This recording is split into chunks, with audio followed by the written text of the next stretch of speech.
Good evening to everyone. I'm Dwayne Anthony Walker. I am the very pleased and proud pastor of Little Rock A.M.E Zion Church. It is so wonderful to see all of you wonderful people grace us on this evening. Good to see all of these wonderful elected officials. It's good to see all of these wonderful persons who want to be elected officials. And good to see the wonderful people who want to elect elected officials. I'm so happy and delighted and excited to see you because you certainly understand that this coming election is the most important election of our lifetime. We say that each election cycle, and it could not be truer than right now. We certainly understand what is at stake, and your presence here tonight indicates how serious you're taking this moment. And for that, I say you should give yourselves a wonderful round of applause.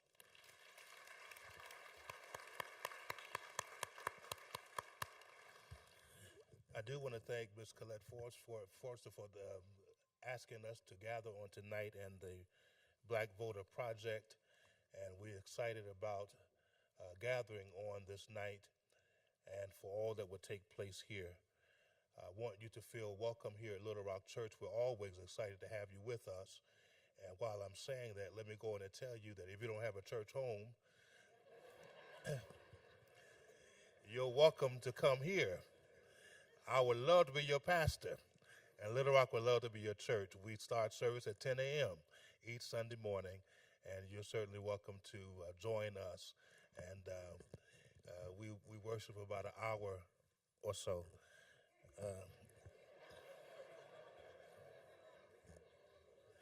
But we do believe in having church. Amen. Amen. Let me do this. I do want to just offer a word of prayer, and then we'll turn it over to Colette. Our Father and our God, we are so grateful for this and every privilege that is ours to gather in this place. We thank you, God, for the occasion that draws us here as we blend our minds and our hearts out of concern for our community, for our city, for our county, for our state, for our nation, and indeed for our world. We thank you for all of the minds that are here and those who offer themselves for political office. We ask that as they campaign, that you will continue to keep them and their families safe, and that you will allow the persons to emerge to represent us who will glorify you and also who will represent all of the citizens of this state and nation well. Lead us and guide us through this process, we pray. In the name of your Son and our Savior, Jesus the Christ. Amen.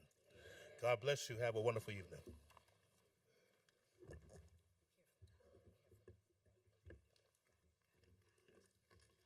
Again, good evening. My name is Colette Forrest, and I am merely one of the individuals that are a part of the initiative called the Charlotte Black Voter Project. Now, I'm going to take you back, and we're going to do some roll call. I don't know if everybody know what roll call is, but you're going to find out in a second. Jocelyn Nolly with the Black Political Caucus, are you in here? Stand up, please.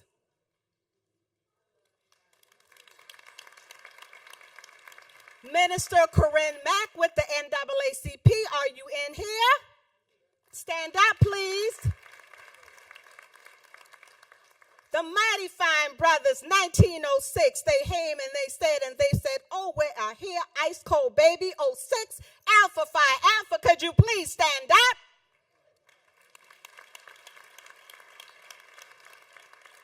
And stay standing.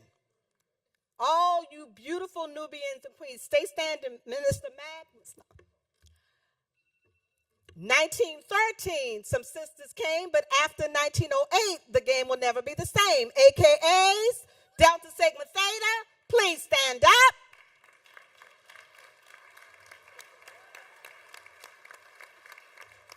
Now, 1911 was such a fine year that there came an exception to that bear their name. Omega, Psi Phi, Kappa Alpha Psi, please stand up.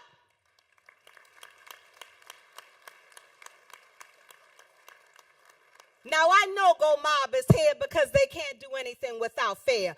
Zetas and Sigmas, please stand up.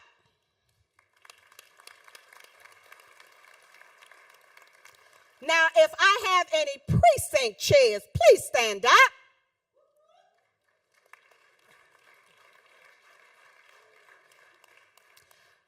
Pastors, ministers, faith community, please stand up.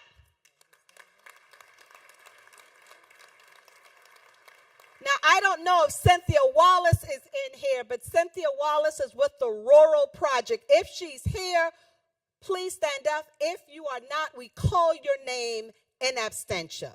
Please continue standing. If I omitted anyone, my pastors, my deacon, my doctors, my fraternities, the Divine Nine, please stand up at this time. Now you are standing. You are standing because this is not a Colette affair. This is the collective. Phi Beta Sigma, Sigma Gamma Rho, Zeta Phi Beta Alpha. No one person can do this. So we need to get that straight. When we pull this off, and we will pull it off, we will then say, we did that. And then we will say, all right, electeds, this is what the black community needs. This is what our children need. This is what our school needs. This is what the justice system needs. This is what we need. Because until we work that accountable muscle, we're going to have politicians continuing to fail to rise to be public servants. Because such a time as this, we need public servants. So without further ado, I want to, last but not least, I want the children, the babies. Where's Charlotte in the house? Please stand up.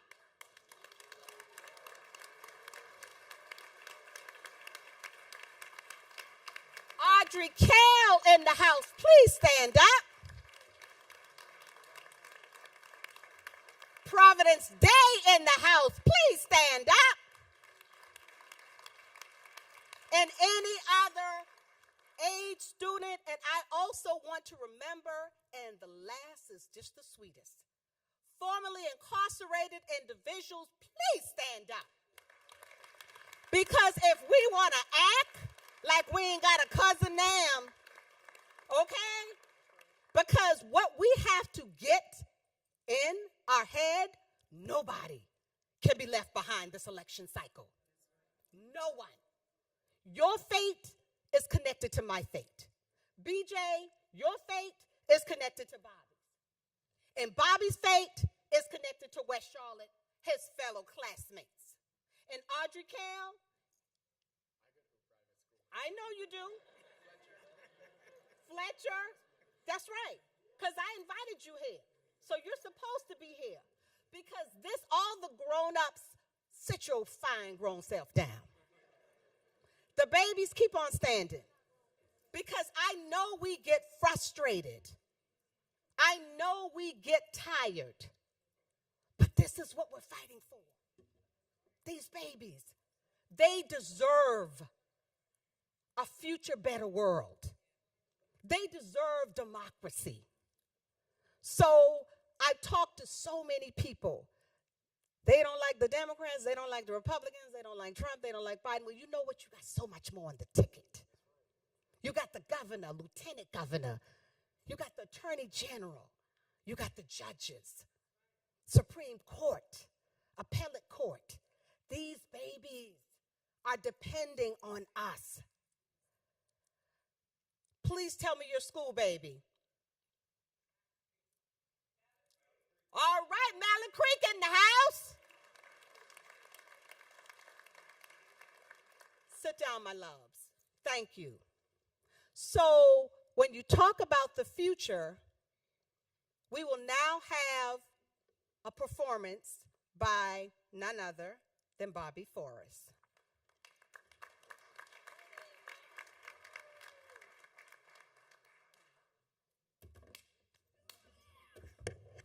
That's my mom, y'all. So good evening. Oh, this podium kind of. Hold on, let me adjust. Good evening, everybody. How y'all doing? Did you know that if you're 18 years or older, you can vote? So you should vote. Have a good night, everybody. All right. Thank you. Go ahead. Wait, what? Oh, there's no round of applause. Oh, so y'all must know. No, because y'all must know, right? No, what, Bobby? Oh, nothing. It's just that only 30% of registered voters voted last election cycle. 3 out of 10 people use the one tool we have as citizens of this country, citizens. The one tool that our ancestors fought tooth and nail for, the tool they used to get people into office to pass the Civil Rights Act, the Crown Act, and a plethora of other pieces of paper that give us minorities basic human rights. Man, that don't sound crazy to you. We have to pass laws to be seen as equal. Maybe citizen was too strong of a word. From what I've seen in my lifetime, we're more denizens than anything. But I guess that just comes with the territory of America, though, right? Consumerism, negligence, guns. Ooh, guns. You know there's laws for those things. I wouldn't know. Within the last 2 months, we've lost 12 kids to gun violence. Oh, that's, y'all. Okay, let me try again. We've lost 12 people, 12 stories never to be told, 12 books filled with pages stained red with the blood that is far too tender to be shed. But there it is. Red as the peers in this communities bleeding out while simultaneously being strangled by Charlotte's rampant gentrification problem. And I'm not blaming you, because it's just the status quo. We're so used to it. We're so numb. And it hurts, but it happens everywhere, right? we just gotta thug it out. It is what it is, right? Can't you see? We're crying for help. We're watching the world burn around us in Palestine and Congo. We're seeing women lose the progress they worked so hard for with Roe v. Wade being overturned. And worst of all, we are watching the people who were supposed to help us, so supposed to be our civil servants. We're watching them sit here and let it happen. We're watching them stand idle and watch it all unfold. And worst of all, we're watching them use our struggle, our problems, as a platform to get elected again. Watching them use that platform to get elected again to do what? 4 more years of nothing? Another genocide facilitated and funded to watch more communities bleed. We're shooting each other not because we're angry, we're scared. We are horrified, and we don't know what to do. My mom's somewhere in the audience about to give herself a high five. In fact, I think I might walk over and give her a high five myself. She over here, we just high five because something she just told me. She's tried to drill into my head since I was a kid. It finally clicked. I can't do it alone. I cannot do it alone. No amount of interviews I do or speeches I can give are ever going to be enough. No amount of artistic interpretation to breathe life into someone's story will help. It's not just a community issue. It's a systematic issue. And the only way to tackle those is to use the tools that the people who walk before us work so hard to get. You have to vote. I need you to vote. My generation, West Charlotte, Mallard Creek, Providence Day, I guess Sergeant Kell. We need you to vote. We need you to vote. And for the sake of any sort of future in this God-forsaken country, we need you to vote. Can I get any louder? Because y'all ain't getting it. 30%, remember that. So with the flame I so hopefully kindled inside of you, vote. Or watch the flame inside of us burn it all to the ground. Thank you.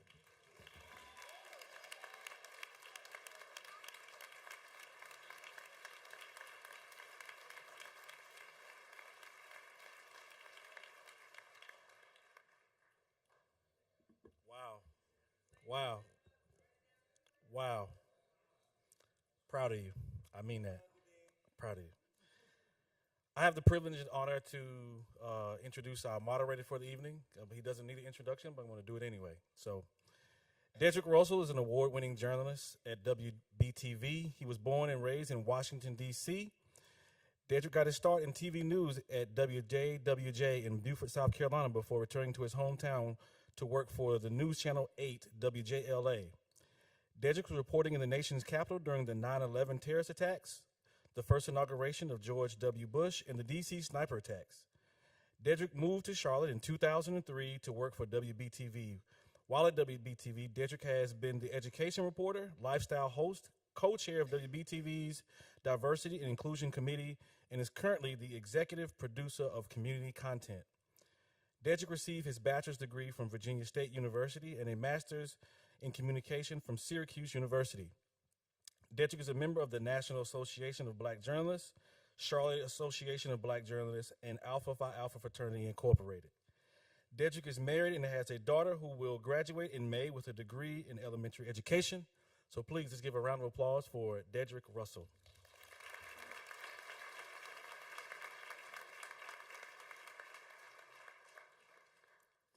And while Mr. Russell makes his way up here, we will have the newest member of Charlotte City Council, who is a beacon that change can happen. Ms. Tijuana Brown heads up Beauty After the Bars. 30 years ago, she made a mistake. She paid her dues, and she is here to let people know second chances are for real. You are not the sum of your worst mistakes. There is always another day. Hello, y'all. Hello, wonderful and amazing people. God gave me a gift, gave me the gift of gab, and I don't write down anything most of the time, but I love Colette. She's become my sister. She's a fire like me. And Bobby, you are amazing. Absolutely amazing, but you are your mother's child. You are amazing. So yes, I am Tijuana Brown. I have the honor and pleasure and privilege, and I'm so humbled to serve on Charlotte City Council as the first formerly incarcerated woman or person. As sad, because it's 2024, and people say they want to give us a second chance, but they really do not. But I answer to someone that owns all of you. So whether you give me a second chance or not, God has decided to put me in position to make real, authentic change. I cannot be broken. Good measures, pressed down. Where Dr. Walker at? Runneth over. I'm born and raised in this community, in church, my family. Dr. Walker, thank you so much for graciously giving us your home. If you want to know about me, just call me. Send me an email. I know I got a good story, right? It's a phenomenal story. The rules of engagements are the speakers will be called to participate based on the order of the ballot, the governor, lieutenant governor, attorney general, North Carolina Superintendent of Public Instruction, North Carolina Supreme Court, North Carolina Court of Appeals. Y'all don't want to make Colette mad, right? 1 minute per candidate for the introduction. Each candidate will have 2 minutes to answer questions and 1 minute for rebuttal. Each candidate will have 1 minute to close. 1 minute to close. 60 seconds, we'll be watching you. A green sheet will tell each candidate when to begin. A yellow sheet when the candidate has 1 minute left, and a red card when the candidate must stop. Now, Colette, who's doing all that flipping? With all them cards and shit, the students. Oh yeah, y'all got them. Y'all gonna get them in order. Okay. All questions and answers will have to be written down on index cards and must be submitted to the moderator for the moderator to ask the questions. Okay, audience, you do not get to ask questions directly. Y'all heard that? Y'all have to write it down on a card, send it up, and that's the order of business. Thank y'all so much for coming out here, y'all wonderful people. We look good. Y'all look good. I love my people. It is what it is, right? I know some people don't think I'm supposed to be there, but guess what? Y'all don't get to make that decision. District 3 did. And I won unanimously every precinct, every district. So get over it, okay? Get over it. Thank y'all so much. Tijuana Brown, Charlotte City Council, District 3. Yeah, that's me. Thank you, Braxton, for endorsing me. The only person on City Council that believed in me. Have a good day. So this is what I'm going to teach my little sister. Man matters not. Man matters not. Miss Brown, I need you to hear this. My mother had me when she was 16 in Charleston, South Carolina. And she passed away at age 19. My father fought in the Vietnam War, and he too was missing in action and later distinguished as KIA at age 19. I became with child in 2006. Didn't have insurance, sashayed down to DSS, filled out Medicaid, EBT, food stamps, went to the library because I couldn't afford all the books that I wanted my son to ferociously devour. So who would have thought that that story could command what I step into God allowing me to command? Man does not control your story. Never forget that, Miss Brown, because what is for you is for you, and no one else will receive it. Just wanted to take a little sidestep there. So we will now have the baddest, the most illustrious, magnanimous, magnificent 100th member of Congress, Dr. A.M.E. Adams, PhD, to come forward and give us a call for action, just to set the tone right before we begin the forum. Good evening. And before I do that, I want to invite all of you to my State of the District address tomorrow. I'll have two, one in Cabarrus County at 11 and one at Mallet Creek High School at 7 p.m. tomorrow night. You can go to my website and sign up. Well, good evening, Charlotte. Praise the Lord, everybody. Look, we're in the church. Let me just thank Dr. Walker for hosting us. And Colette, listen, you're just great. And this young man, I don't know what to say about him. But I am just so impressed. And I want to thank all the candidates for being here and all of those who are currently serving in office. Service is indeed the rent we pay for living on God's earth. And Charlotte, I want to thank you for allowing me to proudly represent you in the U.S. Congress for the past 10 years.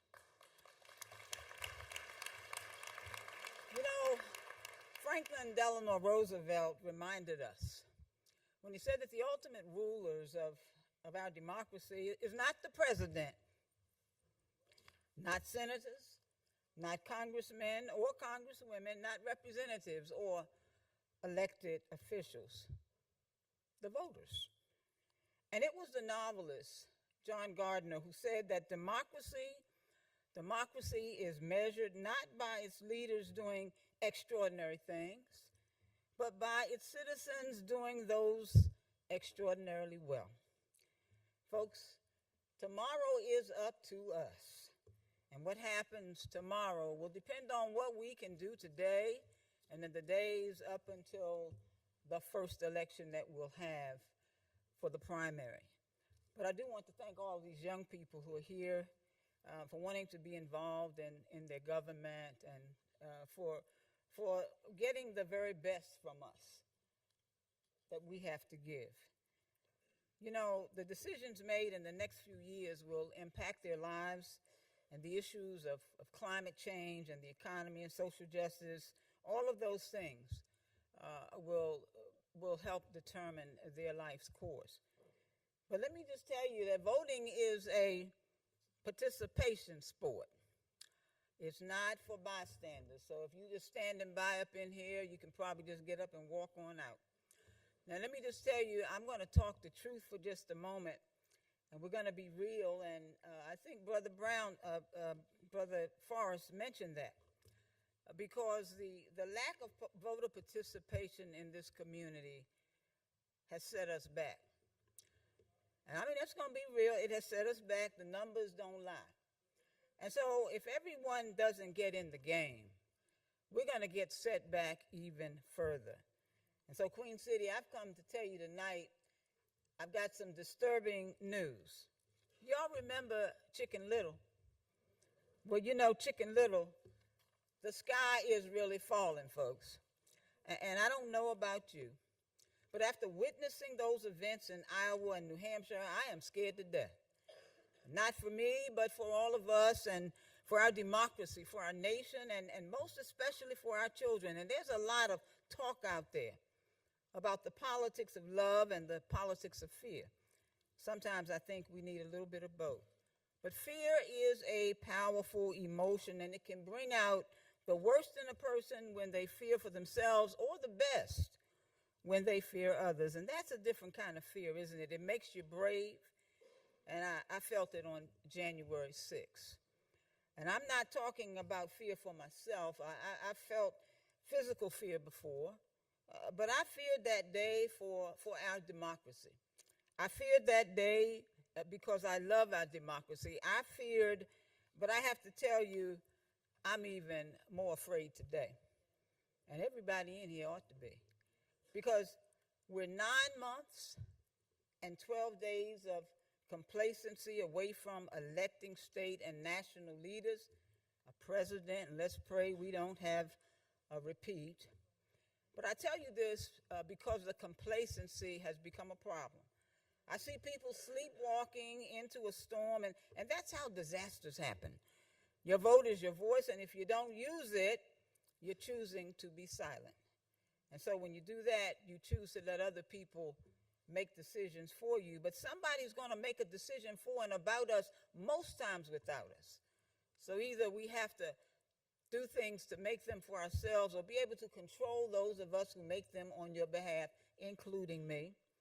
The late Congressman John Lewis once said that your vote is precious, almost sacred, he said. It's the most powerful nonviolent tool we have to create a more perfect union. And so I'm here to tell you that we don't have a perfect union. And sitting one out and not voting is unacceptable. So if you're not registered, get registered. Because if you're not registered, you can't vote. And if you don't vote, you're not counted. And if you're not counted, guess what? We won't be heard. And so, you know, growing up in the Baptist church, and I'm glad to be here, but I remember that old song that people used to sing, time is winding up. Time is winding up, oh Lord. Time is winding up. Charlotte, time is up for complacency. It's up for sitting on the sidelines. Time is up for talking about the problems that we face and not doing anything about it. You know, there's something drastically wrong when our democracy continues to be threatened with dangerous and infectious rhetoric. And there's something wrong when a former White House occupant works to overthrow our government, igniting hatred and violence, and guess what? He wants the keys back to the house. You know, there's something wrong when vengeance and hatred seems to invade every aspect of our being. Something's wrong when compassion and sensitivity don't seem to exist anymore for the least, for the lost and the left behind, who struggle to meet the ends every single day. And Charlotte, we can make a difference because we're good people. And when good people go to the polls to vote for good people, good things happen. But when good people don't go to the polls and vote for good people, bad people get elected. And I can tell you what they do. They do awfully bad things to good people. So it's time for us to get up, to get off of the couch and take off those slippers, put on the marching boots, because there's a war out there. And for the sake of our communities, for the sake of our children, stand up, speak up, and you know, you got to cut up sometimes. But we can't turn back now. There's too much to lose, because when good people don't go, we've got too much to lose, and bad people do bad things. I don't even need to give you a list of those that have happened. But you know, I've been out there a long time. Some people think I've been out there too long, but the Lord says something different. But I can assure you that it's all about governing. And governing is all about winning. Because if you don't win, you don't get to govern. And that's the problem we're having in Washington, D.C., and probably in the State House as well. But when you get to govern, good things can happen, and depending on who's governing, bad things happen too. So we're still dealing with the aftermath of the Supreme Court justices who overturned Roe v. Wade. Good people stand to lose the most if good people can't govern, because if we can't govern, we can't keep food on the table, we can't keep SNAP and WIC, and if we can't govern, then we can't protect our health care access, and if we can't govern, we cannot protect the economy, and we can't protect your jobs from being sent abroad. And if we cannot govern, we can't keep rebuilding our country. We can't govern Charlotte. We lose the fight to protect our voting rights. You know, I vividly remember the windows and the glass shattering on Capitol Hill that January day. And we're still picking up the pieces from the last insurrection in Washington and across our state and the neighborhoods around. We're picking up pieces, and we need to clean up. But cleanup can't occur if we don't vote. And so I want to remind you of the soldier that was fighting on the battlefield. But before I do that, I want to tell you, as time is winding up, the primary election is just right around the corner. And democracy is on this ballot.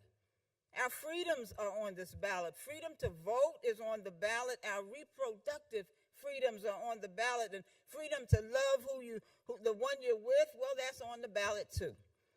In Charlotte, we are in election mode.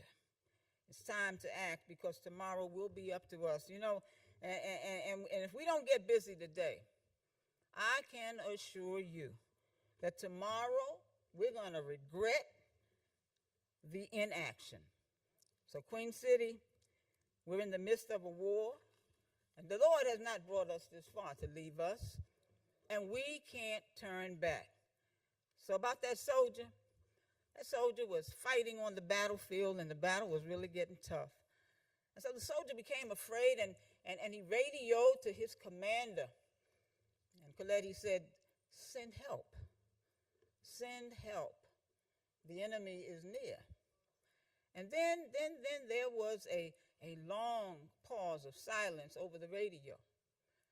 Finally, the commander radioed back to the soldier, and he said, "There's no one to send.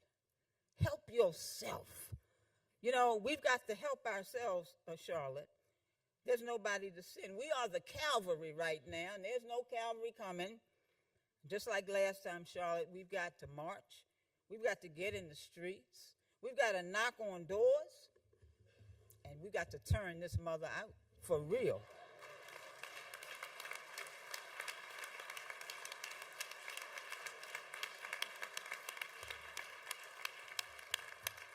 That's our Congresswoman. We are so proud. So what I'd like to do, we're going to begin the forum. We've been talking about elections, but let's give you some dates. On Valentine's Day, you can live up on your boo, and if you black, you better give back and love up on your ancestors. Because February, we are call and response family, February 15th, early vote begins. Saturday, March the 2nd, early vote ends. Now that sweet spot in early vote, that's where we want to hit. Because you can go vote at any of the designated libraries. It doesn't have to be your precinct. You must have your photo ID, and I understand from the Board of Elections, a lot of folks got their photo IDs made tonight. So yes, but you can still go to the Board of Elections and get those photo IDs made. And then here's where, my loves, black folks, here's where we drop the ball and we get creamed, believe it or not, on Election Day. Because we think we got it in the bag. We got everything. We still must vote. We got to call children, babies. You know how y'all bug us about iPod, iPhone, Meta, this and all of that? Okay. You all got to get on our nerves. Auntie, you vote yet? Mommy, you vote yet? Unc, you vote yet? Because you're the reason why we vote. You got to get on our nerves like you want something. Because you do want something. You want democracy. You do want something. You want a constitution that matters. So I'm going to ask for my ROTC from West Charlotte, if you could stand up. They are going to have index cards, and pens that they will pass out. If you want to ask a question, what we'd like you to do, write your question on one side and on the other side so we can get to see the different age categories and what is important to different people. Put down the race that you like to ask the question of, governor, attorney general, lieutenant governor. And you don't have to put down your name, but just put down your age. Because we'd like to see what matters to what age category. Because different things matter to different people. So if you all will come right here, and we will have each of you to have index cards. And if you wish to ask a question, there's your index cards, baby. There's your pens. They'll raise their hands if they want to ask a question. Here you go, baby.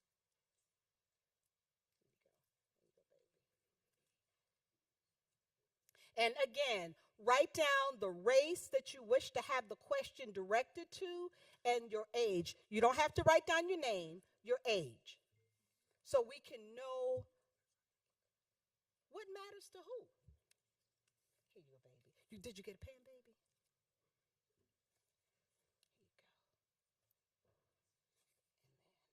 Here you go. And hold on, I got to give you a pen, Pumpkin. Okay, all right. I'll give you a pen.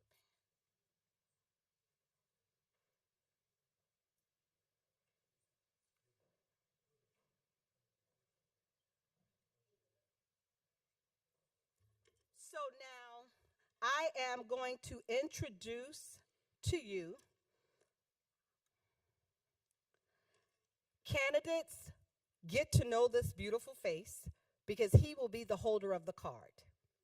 Again, we are for real at the Charlotte Black Voter Project. This ain't Ben Franklin's forum. You have children, you have people that matter and will remind you why your vote matters and why you must vote. Chase Howard, if you could stand up. Chase Howard is the proud son and proud parents birthed him, David Howard and Mary Howard. Chase is president of the Youth Advisory Council for North Carolina Child, co-president of the Charlotte Youth Council, vice president of membership for the North Carolina Teen Democrats, and vice president at Palisades for the Black Student Union.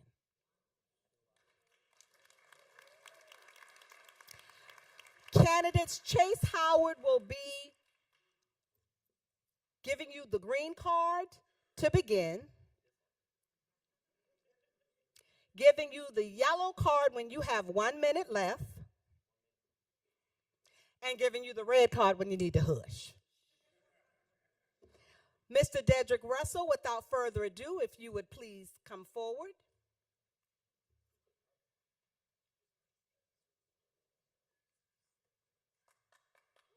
Thank you. Good evening. Good evening. Can everybody hear me? Okay. Check, check, check, check. Can you hear me? Can you hear me? Can you hear me? You can hear me? Okay. All right.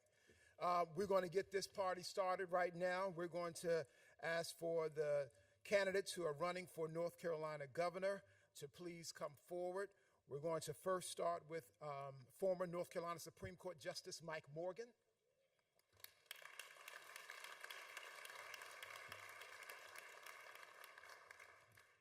We have the Tryon Mayor Pro Tem, Sherelle Booker. Did I pronounce your name? Sherelle? Sherelle Booker.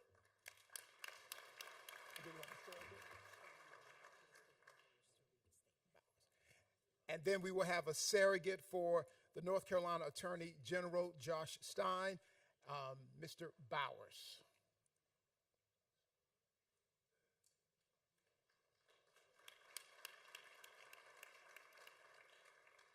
Is it? Okay. And we're going to keep this train moving. If you have a question for one of the candidates running for governor, please fill that out and please send that up to me.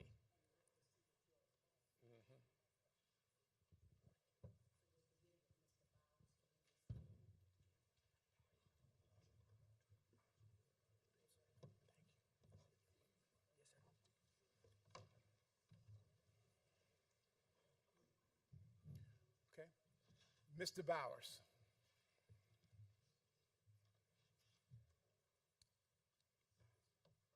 Oh, you can use that, right?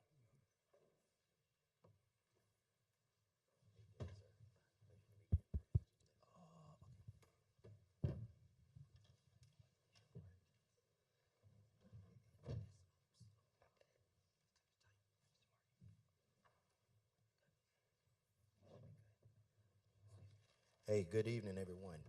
My name is Walter Bowers. I serve here in the city of Charlotte as an employment attorney and civil rights attorney. Also, currently the pastor of Chosen City Church in the Steel Creek area.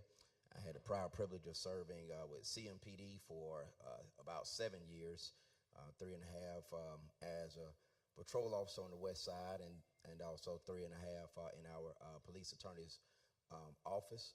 I am not Attorney General Josh Stein, but I've been asked to share some remarks on his behalf.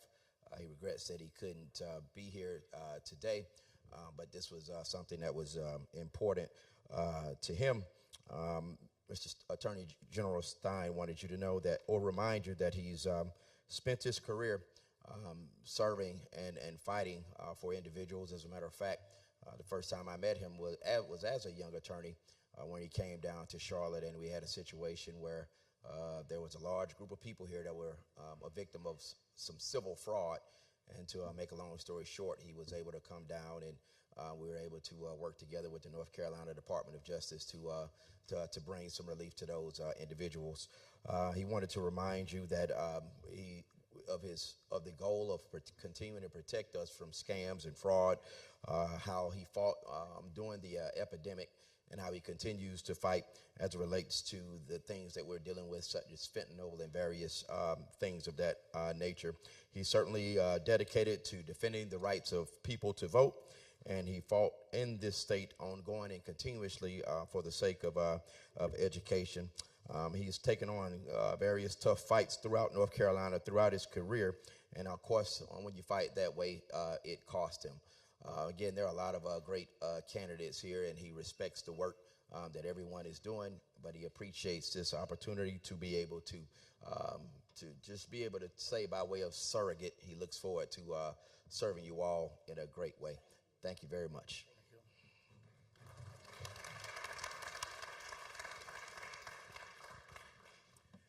Now we will begin.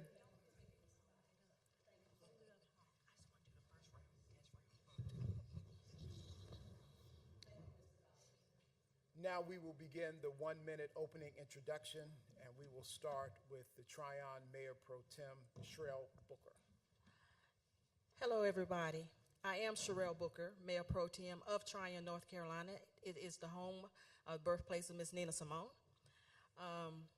And until November of last year, I was the president of Women in Municipal Government. That's nationally. I am the current immediate past president. I have served on the board of directors for the National League of Cities, which represents more than 200 million people in over 19,000 cities, towns, and villages, and 49 states. My platform is about people, partnerships, and unlimited possibilities. I got this statement from the Center from American Women in Politics. Of the 49 women governors, 34 were first elected on their own rights. In the history of the United States, there have been only 49 women governors. Leading by example and encouragement, it is imperative that I, too, continue to run for elected office. Thank you. Thank you.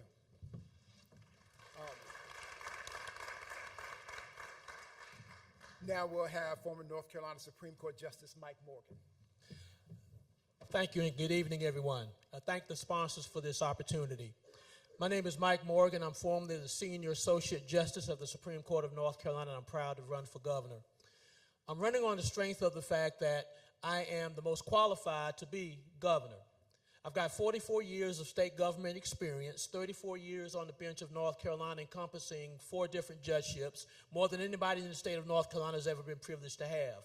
I can use those judicial skills honed over decades to be able to figure out the very complex issues in our state.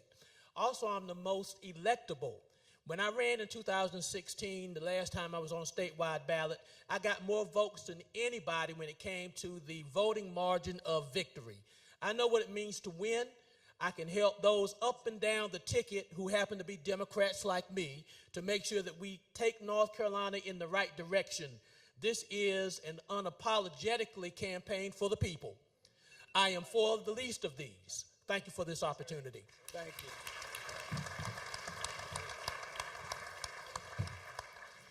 Let's go over some numbers here in Charlotte-Mecklenburg. Back in 2020, during the general election, we had 167,525 black voters.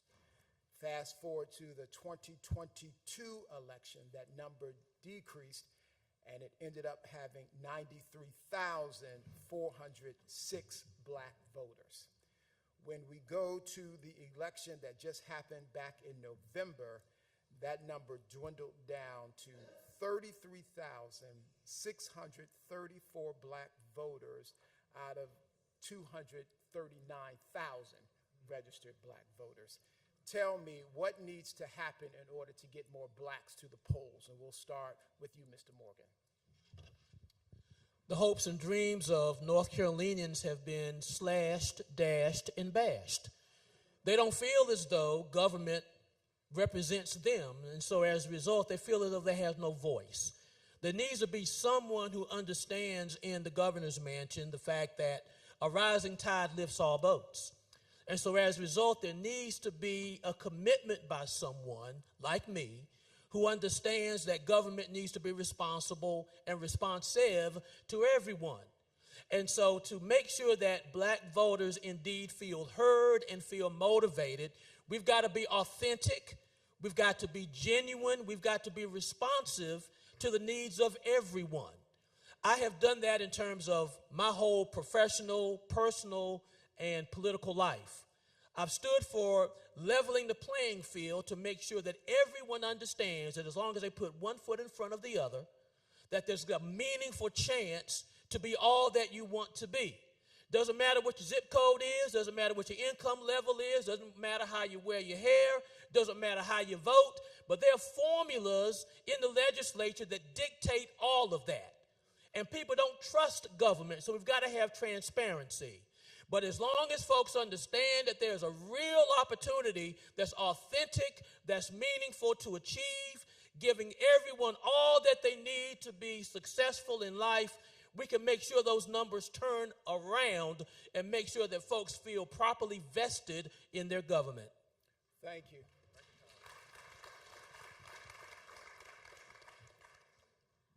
I believe we all have heard the term that my vote doesn't count. It does count. With the advance of technology, we can definitely get the vote out wider. But I have found that a lot of people watch what's going on in the federal government. A lot of people forget that their homes are on the local level and then the state level. But a lot of people also forget that voting is important from this level in order for the government on the other levels to work properly. So my point is, you live in a house in your city. And whatever problems you have in your city is supposed to take care of that. And any problems that the city can't take care of, the county is supposed to take care of. And any problem that the county can't take care of goes to your state government or your governors in the governor's office. So the way that I personally have found to get people to the polls and to vote is to give them material, even if you have to sit there and read it with them so that they will know about each candidate. I've worked the polls, and people will say, who should I vote for? I'm like, have you not read or listened or been in touch with your people that are running for office?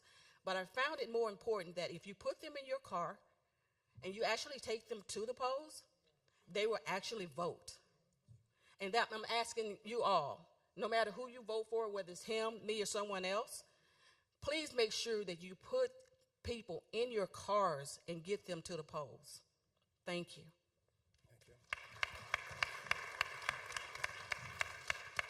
The next question, both of you have held elected offices. Tell me, what have you done to improve the lives of African Americans while you have been in your office?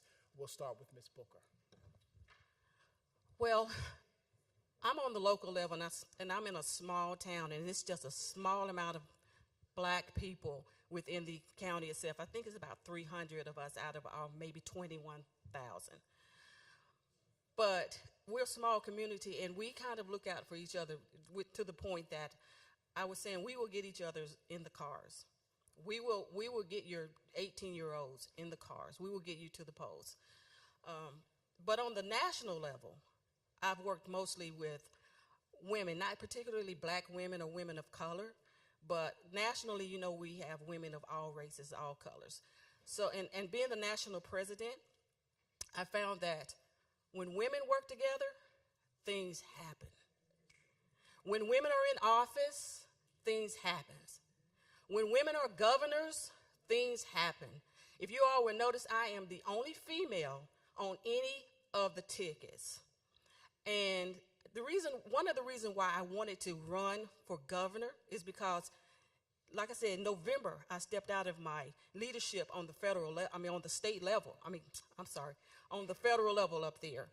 And the primary for governor was like right there in front of me. So it was like, do I do this or do I not do this? So I decided, yes, I'm going to do this. I'm going to do this predominantly for women because we are so afraid that we're going to lose or that we're not going to accomplish anything. We have to sit at the table. We have to put our names on the ballot. And my name was kind of like there on the top, and when they did a little thing, it kind of slipped to the bottom, but it doesn't matter. I am the only female on that ballot. So, and my name is Sherelle Booker, and I am asking you all to vote for me, not just because I'm a female, but because I do have a national presence.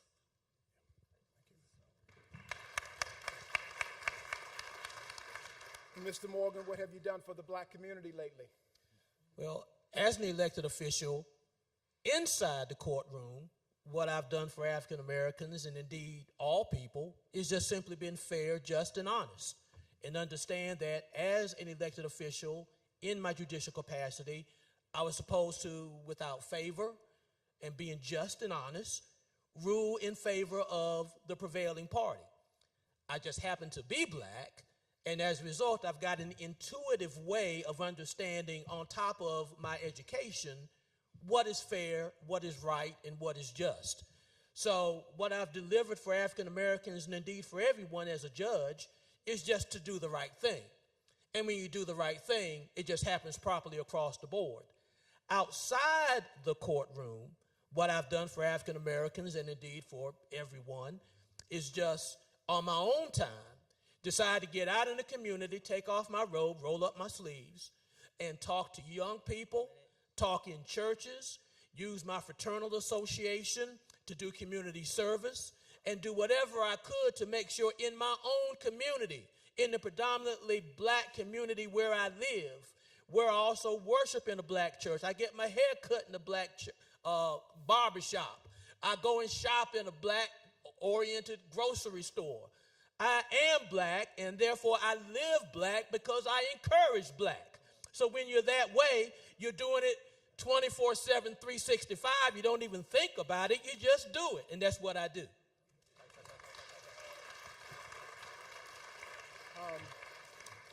North Carolina recently passed a $30 billion budget. Governor Cooper allowed the new budget to become law without his signature, and he said in a statement, "Make no mistake, overall, this is a bad budget that seriously shortchanges our schools, prioritizes power grabs, keeps shady backroom deals secret, and blatantly violates the Constitution," according to a statement he released in September. The question is, do you agree with the governor's statement?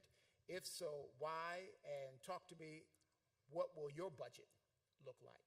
We'll start with Mr. Morgan. Thank you. I agree with the governor's determination not to sign that budget. There were some aspects of that budget that were appealing, but they were so narrow and so inept that there was not enough to have the governor to put his signature on it. Thank goodness there was finally Medicaid expansion.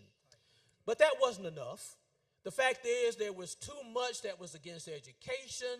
There was too much against those in the rank and file, the common everyday person that was bereft of taking care of our middle class. So I would have done the same, and I would not have signed the budget and allowed that budget to go into effect on its own. Any budget that I'm involved in as governor, I would make sure that I did all I could in terms of having liaisons in the legislature to make sure that we've got the right kind of budget that is available. I'm used to, on the Supreme Court when I was there, reaching across figuratively the aisle to those of different orientations from me that were on the court, to have collegial relationships, to be able to do the work for everybody. There's a mutual interest to make sure that those of us that are elected utilize our authority to do the best for everybody, because everybody ultimately is going to be held accountable if we don't do what we're supposed to do as elected officials. So a budget for which I've got some input, I'm going to make sure that there are the kinds of things in the budget that would allow me to be able to sign it, because I'm going to be able to, over those 44 years of total experience, know what it takes, building collegial attributes to make sure that all is done to make sure that there are budgets that we can be proud of, that everybody has a hand in, and that everybody ultimately can benefit. Yes, sir.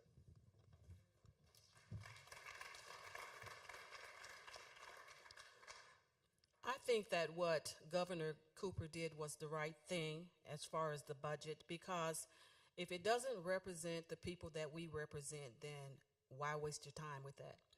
Another thing that I don't understand, whether it's budgets or not, is that we have the same people doing the same thing, not representing all of us, whether it's in the budget or on the ground, and we continue to elect those same people. So if you're doing the same thing and not doing anything different, then you should expect the budget to look the way it's looked for, however long. So in order for Governor Cooper or Governor Booker to not to have that issue, I suggest that you vote in people that have the heart of the citizens for North Carolina in their minds, in their eyes, in their heart, that when they go to bed at night, they don't just see me, myself, and I, and my immediate family. They don't just see the people that I represent. I think that those people should be able to see people, not, like I said, not just people that I represent, but people, human flesh just like you are. We all want the same thing that you want in most cases. And as far as my budget, I definitely want to take care of the schools. I definitely want to take care of our school teachers for that fact. I want our young kids to be able to come out into the world after high school and know that the North Carolina, the government did the best they could for them in that age range, and to be able to take civics and to be able to come out here and not just run North Carolina, but run the world if they want to. So yes, budgets matter. Thank you. And we want to keep this rolling, and we want to get to as many questions as we can. So candidates, guess what? You don't have to use your whole 2 minutes. You can shorten it and keep it moving, okay then? So you don't have to feel like you got to use the whole 2 minutes, okay? Question from the audience. This person is age 20. The question, what will you do to bridge the gap between Democrats and Republicans? There is a supermajority there. What will you do to bridge the gap between Democrats and Republicans from a 20-year-old? We'll start with Ms. Booker. I think that goes along with pretty much with what I just said. You have to see people as humans and wanting the same things that you want. I have worked predominantly or been elected predominantly in nonpartisan races. So whether you're Democrat, Republican, or independent, I found that we all work well together if you don't just keep applying the Democrat, Republican, Democrat, Republican. What really edges my nerves is when we break everything down to red and blue, red and blue. I'm like, even adults are down to red and blue. So My thing is, if you put preferences on people, their needs, if you need a bowl of rice, most likely everybody else needs a bowl of rice. So I say, in order to make that divide, make your governor, your representatives see people in the light that you see yourself. And I'm not talking about someone who has more money and can buy a yacht, that kind of stuff. We have basic needs as humans, and we would like to be treated as humans. So when I'm talking to people, I try not to even use those words: Democrat, Republican, red, blue. You know, we're all in this together as humans. So I think that if you treat people the way that you want to be treated, then I think we're just going to be a better world, a better North Carolina. And if we take care of our neighbor that's outside of our family, and then from that, our communities, I think that we're going to be great. We're going to make it.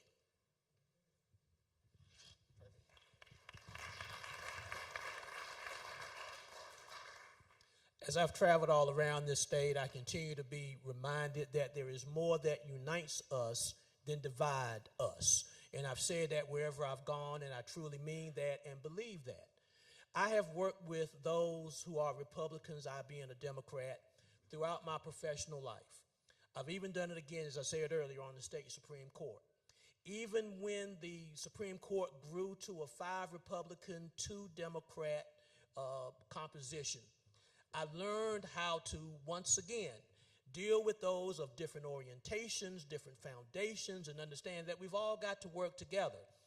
My formula for doing that is to establish collegial relationships and respectful relationships. Then from there, you determine what you have in common. And once you put that aside and say we don't have to revisit that because we already agree on that, then you determine what it is upon which you cannot agree. And then when you do that, at least you've opened up the channels to be able to communicate with one another, knowing you know how to agree with one another because you've already agreed on something. So instead of talking past one another, talking through one another, talking past one another, you've learned how to talk with one another. And then once you've established that, even if you can't agree on something, at least you can put it on the shelf for another day. Because at the end of the day, it's not about being Democrats. It's not about being Republicans, independents, unaffiliated. It's about being North Carolinians. And it's about being folks that love this state and who want to work for this state. I love North Carolina. I could be retired sitting in a rocking chair right now, but no rocking chair can hold me yet. Fact is, to whom much is given, much is required, and I'm stepping up and stepping out and stepping forward and still willing to serve. Thank you. We will begin with closing statements with Mr. Morgan. Thank you again for this opportunity. I want to represent all of North Carolina. I'm running against the status quo. I realize that because there's some that don't believe that our time has yet come to make this kind of history. There's some that are frozen by fear, some jaded by jealousy, feeling as though it's just not our time yet. But I submit to you, if not now, when? And if not us, who? So it's time to step forward and understand that this is a people's candidacy. We restore the people's voices and make sure that everybody understands that the best in North Carolina is yet to come. I'm running as a Democrat. I can defeat Mark Robinson. Leave Mark Robinson to me, and we will not be taking back generations. I'm Mike Morgan. I thank you for the privilege.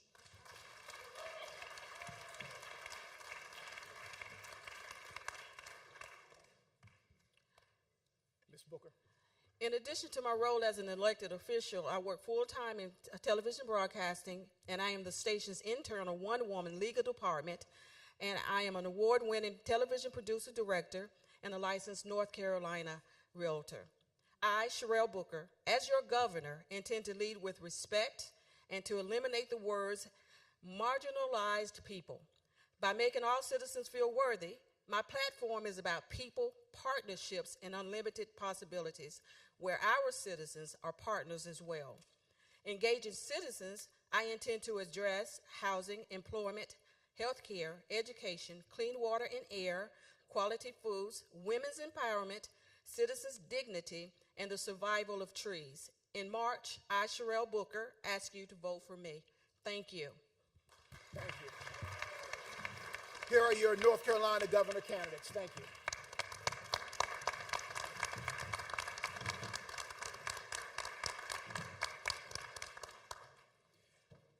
Next, we will have the candidates for North Carolina Lieutenant Governor. We will start with North Carolina Senator Rachel Hunt, North Carolina Senator Ben Clark, and retired Navy Captain Mark Robinson. Mark H. Robinson.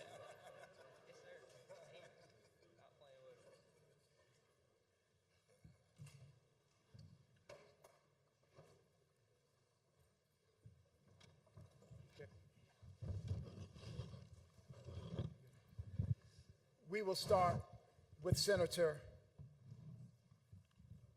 Everybody's ready? Senator Hunt, you can start your opening statement. Thank you so much for having me, Pastor Walker, Colette. This is a wonderful forum. I am very happy to be here tonight. I am happy to be stepping forward from the legislature to run for the only office that combines executive and legislative functions. This office is much more important than most people understand. It is one that has a huge bully pulpit. Many of you all have heard from the other Mark Robinson, our current lieutenant governor, about things he cares about. He has spread hate and divisiveness all over our state and indeed our country.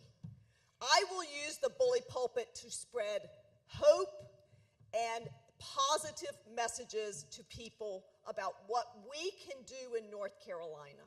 We have been the best state in the past. We will be the best state in the future, but only if we vote, if we get out and work together. That is what I intend to do. Thank you. Senator Clark.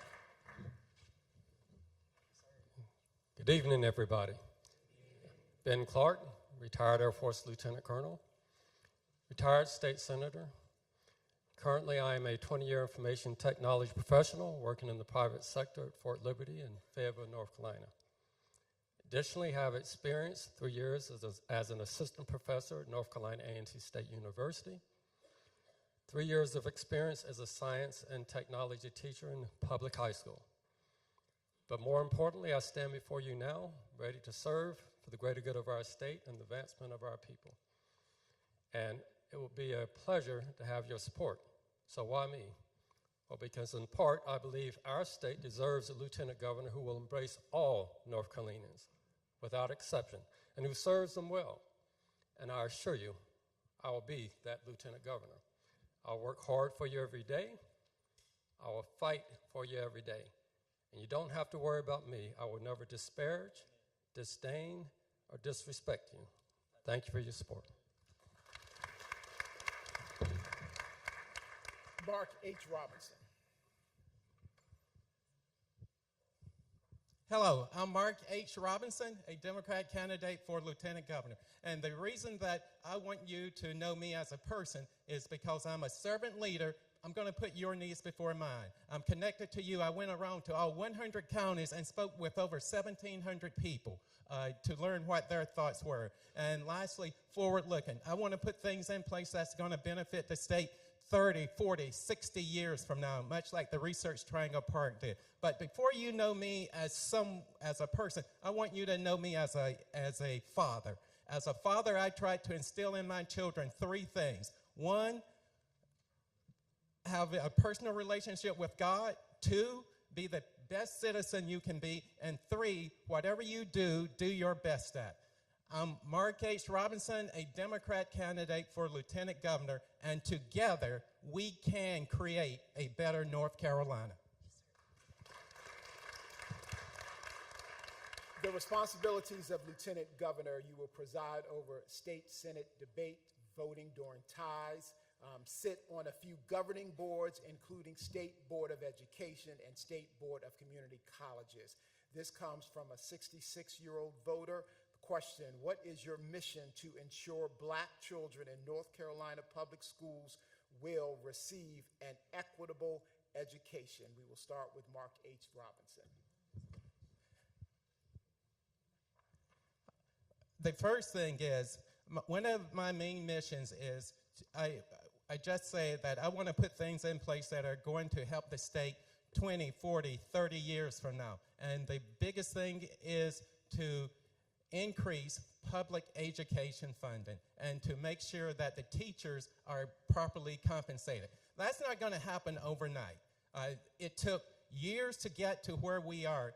It's going to take even more years to get to where we need to be. And so whenever I say we need to invest in public education, I mean we need to get the teachers paid to what they need to be. We need to get the infrastructure put in place. We need to get in the rural areas things that are going to benefit public education. So at the end of the day, we have a public education system that's going to benefit all North Carolinians.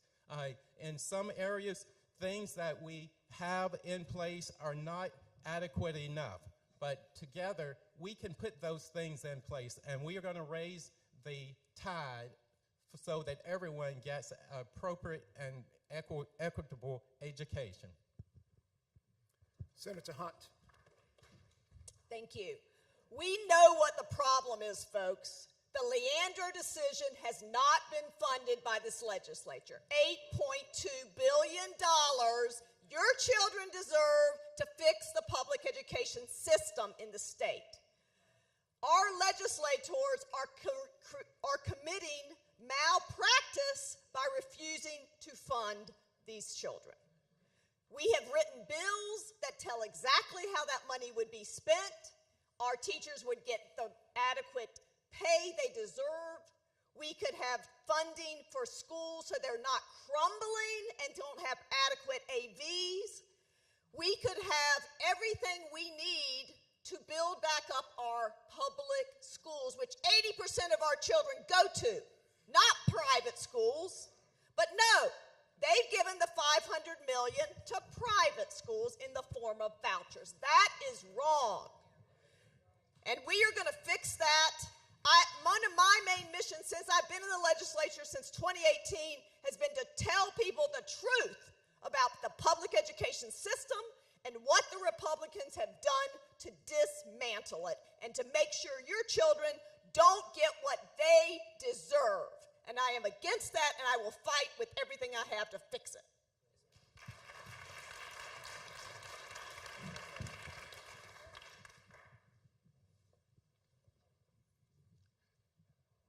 How do we fix it? We fund public education. During my first biennium in the General Assembly, they passed what they considered to be at the time the largest tax reduction in the history of the state. I considered that to be the largest revenue reduction in the history of the state when we took $1 billion worth of revenues out of our tax stream. But we still have sufficient funds to fund it. It's about priorities. We've heard about the Landros decision, but think about this. Right now, our corporate tax rate is about 2.5%, and it's scheduled to go down to 2.25%, and then to 2% over the next couple of years. We stop it. We take that excess revenue and we put it into the public funding stream. Additionally, we also know that we have a very large rainy day fund. We don't need to continue pouring money into that fund. We stopped that. We have sufficient amount, and that excess, we put it into public education. It's not that we do not have the funding to properly fund public education. Unfortunately, the Republicans in office now, for them, that's not their priority.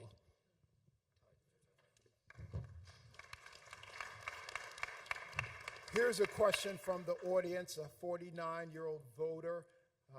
This voter writes, do you think someone should be elected because of who their parents are? We'll start with Senator Clark and work our way down. I believe we're all here expecting to be considered by all voters based on our own merits, what we've done in our lives, what our values are, what our experiences have been, and do they relate to the citizens that we plan to serve. We've all talked about our background. As I indicated, I'm a retired Air Force Lieutenant Colonel. retired state senator.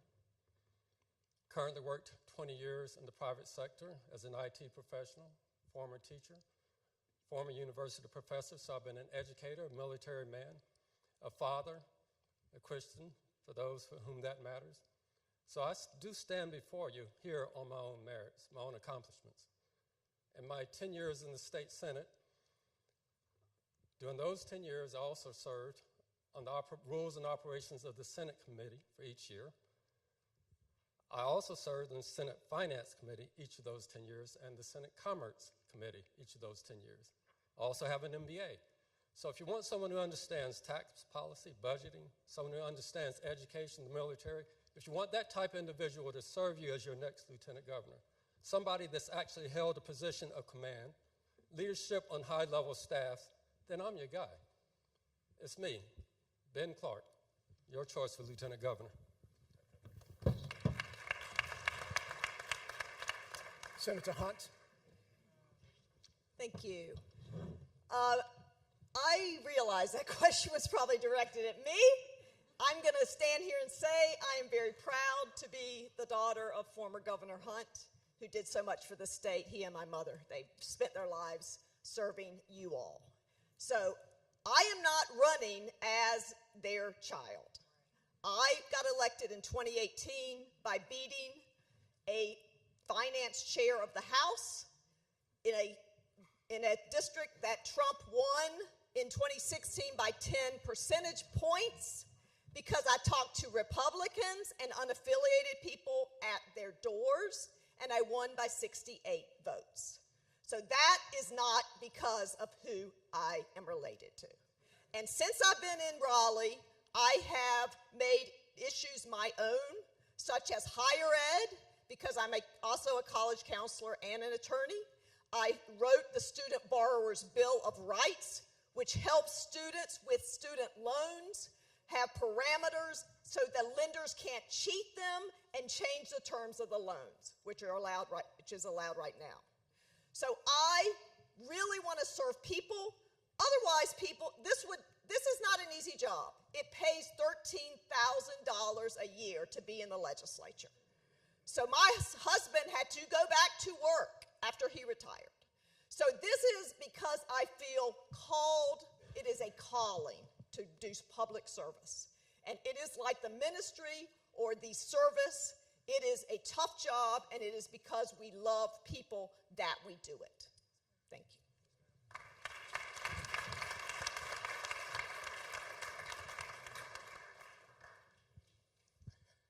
We all come here with our own merits or on our own merits. When I was in the 5th grade, the governor came to my elementary school. In 1989, the woman I was dating, I told her that I wanted to run for statewide office. In 2015, when I retired from the Navy, I told that small group of people I planned to run for statewide office. In 2016, Billy Graham's son came all the way to Connecticut to tell me as a Christian I needed to get more involved in politics. Now, he also told 200 other people standing in the ring, but I took it for me. So I say that to say that we've all gotten here on a different path. I feel that this is where I am supposed to be. I think that I've been prepared for it.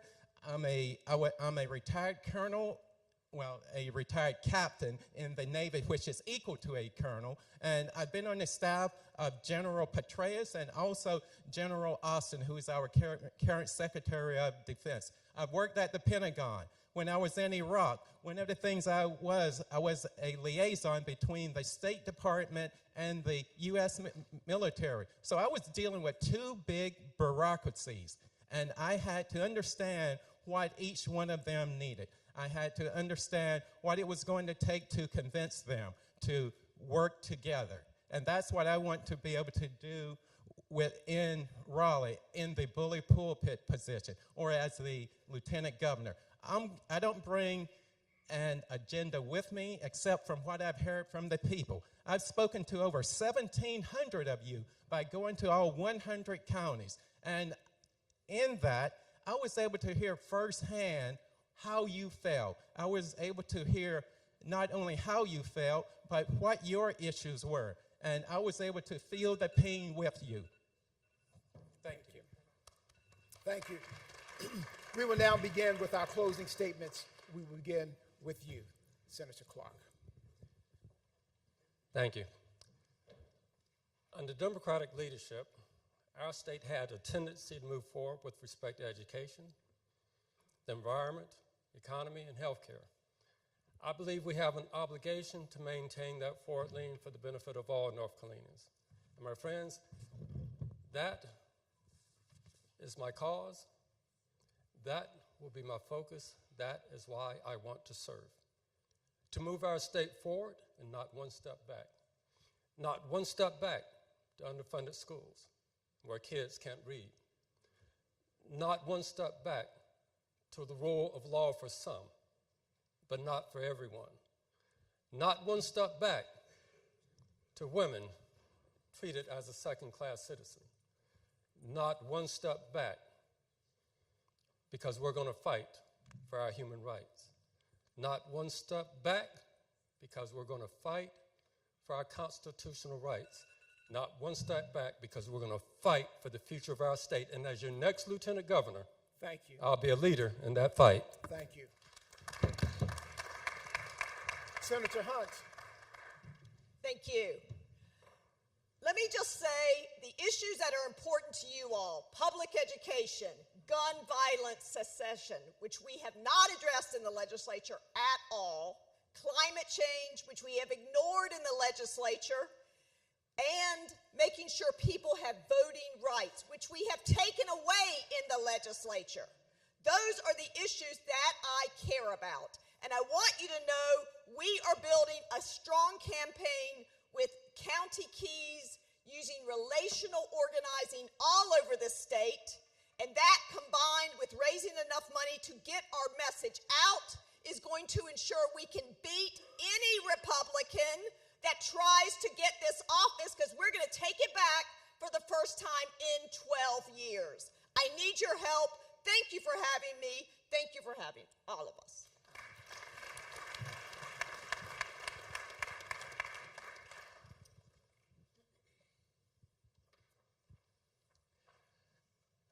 I want to end by saying that I'm grateful to have the opportunity to be here. I grew up on a farm in Sampson County, and I've been able to go around the world, and I've been able to be under the tutelage of some of the greatest leaders in the nation. But a couple of things you heard tonight. You've heard about people talking about fighting. Well, I'm a military officer. You only fight against the enemy.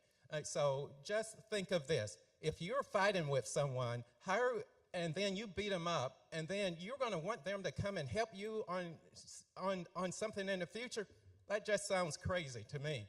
So I'm going to work for you. I'm going to work for you. I'm going to work for the state of North Carolina, and I'm going to work to be a servant leader. I'm going to work to be connected to you like I already am. And lastly, I'm going to work for the future.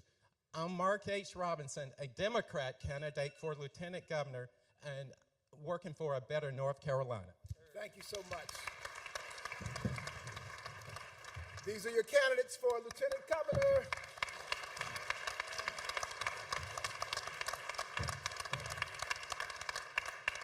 We're going to keep the train moving, and we're going to call the candidates for North Carolina Attorney General.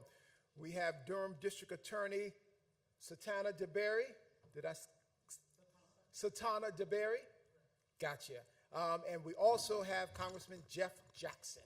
Can we welcome our candidates for North Carolina Attorney General?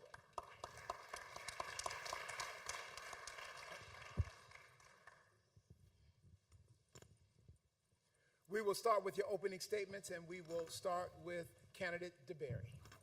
All right. You ready? All right. Good evening. I'm Satana DeBerry. I'm the two-term elected district attorney in Durham County, North Carolina. And I'm running to be your next Attorney General because I am the most qualified person to ever run for Attorney General in North Carolina. I have spent 30 years as a public lawyer. In addition to being the elected district attorney in Durham County, I've been the general counsel of North Carolina Department of Health and Human Services, so I know healthcare policy, healthcare advocacy, healthcare regulatory. I have worked for Self-Help Credit Union, so I know consumer finance. I have represented consumers. I'm the only person of color who is a certified expert in front of the North Carolina Public Utilities Commission. I've also run Durham Habitat. I've built houses for poor people, and I ran the North Carolina Housing Coalition. I did banking advocacy. What does that mean? That means that everything that your Attorney General does, I have already done.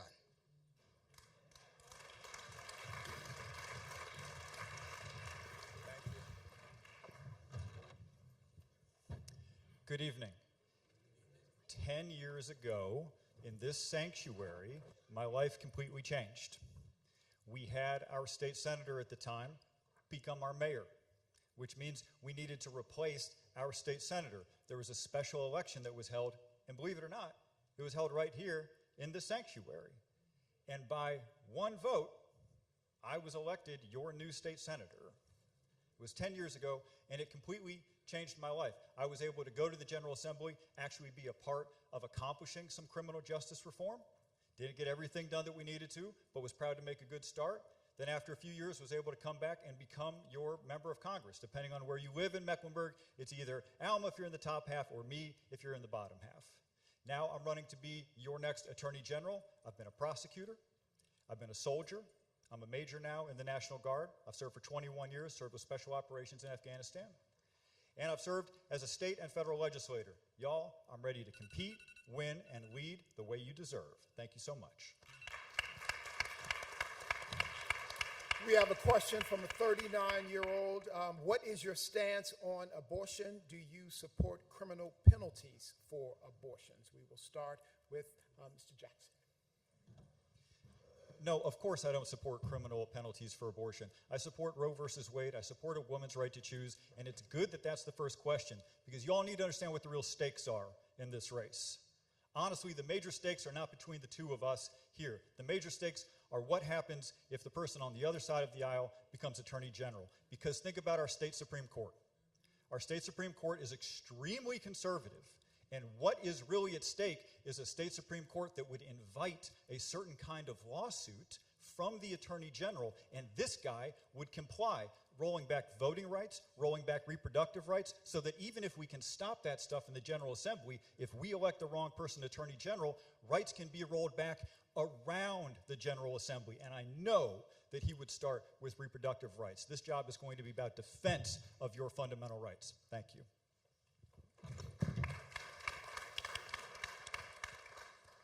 Again, we're both Democrats. We're both going to support Roe v. Wade. We're both going to support your right to choose.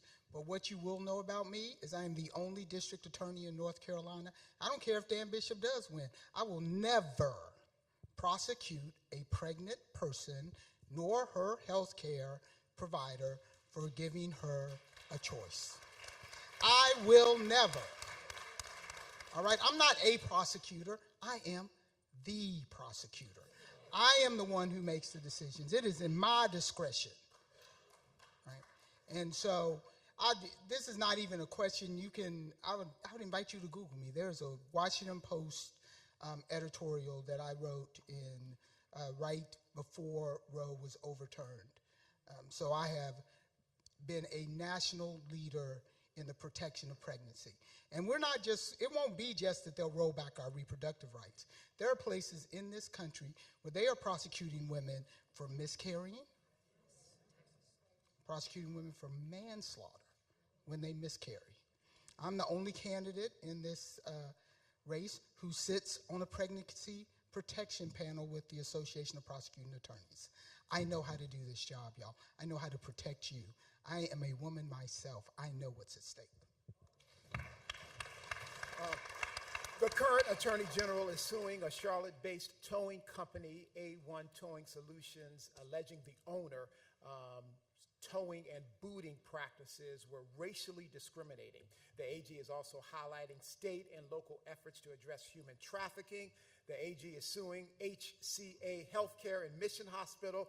Tell me, if elected, who and what are you going after? We'll start with Mr. Berry. So I will say that I consulted with the AG on the towing case. That is the Civil Rights Division, and that is Landmark, right? So I would continue that. I'm the only district attorney in North Carolina who's received a guilty verdict in a human trafficking case at trial. And so we would continue to do that. In my jurisdiction, we have one of the highest rates of human trafficking in the state, even in the country. And so I'm very familiar with that. HCA, I would continue that. Again, I have a background in healthcare regulatory. Not only do I have that, I have the lived experience of almost dying when I gave birth to my daughter. My father actually did die in a hospital in Hamlet, North Carolina, because he did not have access to a vascular surgeon. So I know what is at stake in rural communities when we don't have health care access. I would continue to go after those. I would expand the Civil Rights Division of the Consumer Protection Division for things like, for example, how many of you have seen that Hyundais and Kias are getting stolen, right? You can't really necessarily prosecute that criminally, but the AG can go after that civilly, right? Because they know those cars are easy to steal, and they're doing it on purpose, right? And who's affected by that? Us.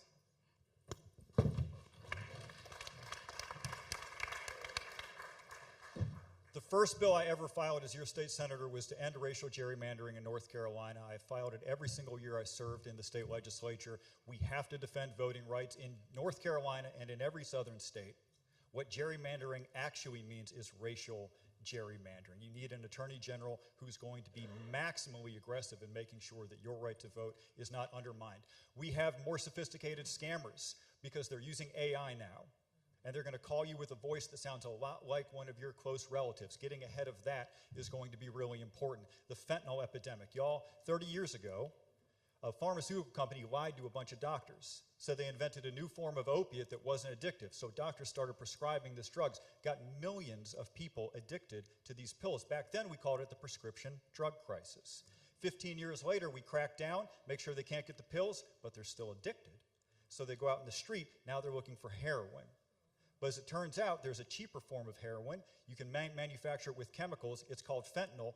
12 people a day in our state die from fentanyl. For our young people here, there is no more safe experimentation with drugs because everything is laced with this poison. We don't have an anti-money laundering law in North Carolina. We desperately need one. We don't have law enforcement that's doing a very good job of sharing resources and sharing information. That's a role for the Attorney General to play to make sure everybody understands this has to be a top priority. Thank you. We will now begin with closing statements. We'll start with you, Mr. Jackson. Closing statements. Mr. Jackson. Oh, thank you so much. Okay. The last Attorney General race was decided by 0.2% of the vote. That's 10,000 people out of about 5.5 million votes cast. This is going to be just as close. It'll be the most expensive Attorney General race in the history of the state. There are only two competitive AG races in the country, Pennsylvania and North Carolina. We have the only competitive gubernatorial race in the entire country here in North Carolina. We're going to have the #1 race for the presidential. It's going to be ground zero here. It's my job not just to win, but to win in a way that lifts the whole ticket. I think I'm in a position to do that. This is going to be an Attorney General campaign that is unusually well-funded, unusually widely supported. We have donations from all 100 counties. It'll be a true 100-county campaign. We're going to win this. And we're going to help other people win statewide as well. And then I'm going to lead in a way that you deserve, a way that you can understand, a way that you can respect, and a way that stays accountable to you. And it's been an absolute pleasure. Thank you so much.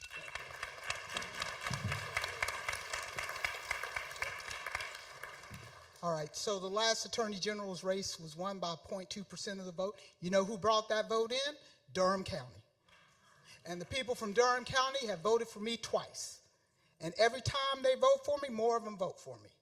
Now, earlier, y'all asked the governor, what can you do to get out black people? You got to give them candidates that they want to vote for. You have to give them candidates that will lead. No shade on my opponent, but it's our time. Isn't that what Representative Adams said? We are here, we can lead. We do not have to do the same things that we have always done. And you have people in counties, they're not going to have competitive General Assembly races. They're not going to have competitive congressional races. They're going to need somebody to come out for. They're going to need somebody who's practiced actual criminal justice reform, somebody who has a national legal reputation as a lawyer. Being the governor, being the General Assembly, those are citizens' jobs. This requires an expert, and I'm your expert. Thank you. Thank you. Here are your candidates for North Carolina Attorney General. Thank you. Now we're going to call candidates for the North Carolina Superintendent of Public Instruction. We have Assistant Principal Keenan Crumble, and we have a surrogate for Maurice Mo Green, Arthur Griffin. If you can come up at this time.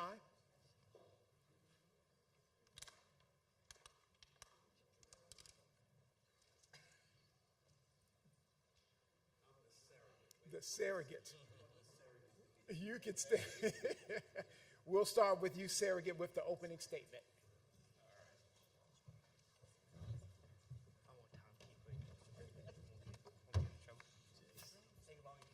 Good evening, family.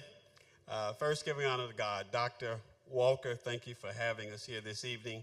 My name's Arthur Griffin, and I am a Mecklenburg County Commissioner at Large. Means everybody in Mecklenburg County had to vote for me. So I'm glad to be here. I am not Maurice Mo Green, but I am absolutely thrilled to be here on his behalf. Let me just tell you a little something about Maurice Green. He regrets not being able to be here because he's speaking somewhere across the state, but he asked me to stand in for him. Maurice Green grew up in an education home. His mom was a teacher. Went to Duke undergrad, Duke Law School, became a partner in a prestigious law firm here in Mecklenburg County. Did some education legal work for us. And I happened to chair the Board of Education at a time when the Board of Education hired him as our general counsel here in Mecklenburg County. Let me just tell you a little something about that. That was right in the middle of Leandro was kicking up back in 1994, 95. Charlotte Mecklenburg Schools became one of the plaintiffs in that lawsuit. So Mo Green has earned his stripes in terms of education. But beyond that, he went on to become the deputy superintendent here in Mecklenburg County and did a phenomenal job, moved up to Greensboro, became Guilford County's superintendent. Phenomenal job in terms of getting some of the schools in Greensboro to be in Newsweek and Time Magazine for their excellence.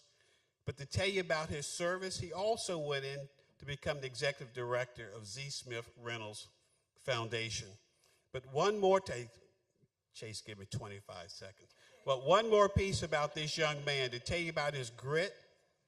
While he was practicing law as a partner, while he was our general counsel, he worked at the Child's Place here in Mecklenburg County. What the Child's Place is about? Homeless children. That tells you about the soul and quality of that young man. He's offering himself to be the state superintendent of public instruction. I ask you on his behalf, please come out and support Maurice Green. Thank you. Thank you. Now we'll have Mr. Crumble.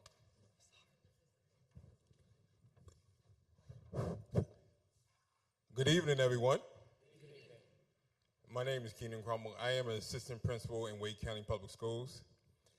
And I know everyone sitting in this church expects to have a highly qualified, certified teacher in the classroom in front of your kids, teaching them. Am I correct? Am I correct? Am I correct? It should be the same thing for our leaders. I'm the only candidate on the ballot that has a superintendent license, that has a principal license. Old business is what got us here. New business, new leadership is going to get us out of this mess. Vote for me. Thank you. Since you're talking about what new things will you do in order to close that achievement gap between black and white students around the state? First off, I'm going to focus on teacher retention and compensation. We have 4,000 vacancies in North Carolina at this moment. Secondly, I'm going to focus on revolutionizing our infrastructure so we can go green, number one, put money back into our schools. We can also focus on safety. Now, Bobby said 12 students has died this year. That's unprecedented. We need to focus on our safety in our schools. We need to modernize the learning spaces so we can focus on academic growth. We also need to focus on universal pre-K. All right, now our babies need a highly qualified teacher in front of them. And the only way we're going to do that is we start when they're young. Right now, we don't have a universal pre-K program available, so we need to implement one. Fourth, we need to focus on mental health. I've submitted proclamations in all the major cities in North Carolina so we can observe one day in February for mental health for our students, for our teachers, so we can be successful together. We have a question from a 23-year-old. How can you support both teachers and students during this teacher shortage in Title I schools? First off, there was an announcement yesterday where Kathleen Truitt went to Macon County and gave that school district $62 million. Look it up, $62 million. Then she allocated $30 million for 200 other school districts, $30 million. But she gave one school district $62 million. Now that school district is made up of 91% Caucasian, 1% African American, 7% Hispanic. The focus is disproportionate funding. We have to make sure every single school in all 100 counties get the same amount of money. And this has been going on for years. And now we are at a point, 27 years later, where the Leandro case has not been funded. We have work to do, guys. We have to get out and vote. And I am your candidate. I'm the strongest candidate because I have the knowledge, I have the expertise, and I have the experience. And then the last question from a voter regarding the fentanyl crisis that has attracted the young community. What solutions do you propose to combat this issue? My platform focuses on mental health. Now, there are four major issues in our public schools, and one of them is mental health. We need more resources in our schools. Our kids are experimenting in drugs. We don't have enough resources in the schools.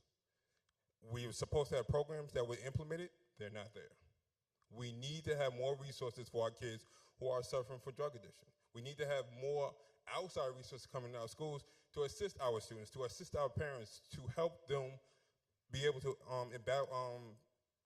figure out this issue. We have to do more. And I believe if we have those resources coming to our schools, we can deal with that. And then the last question. What will you do as state superintendent to roll back, they say, the bogus Parents' Bill of Rights policy? Or do you think it's bogus?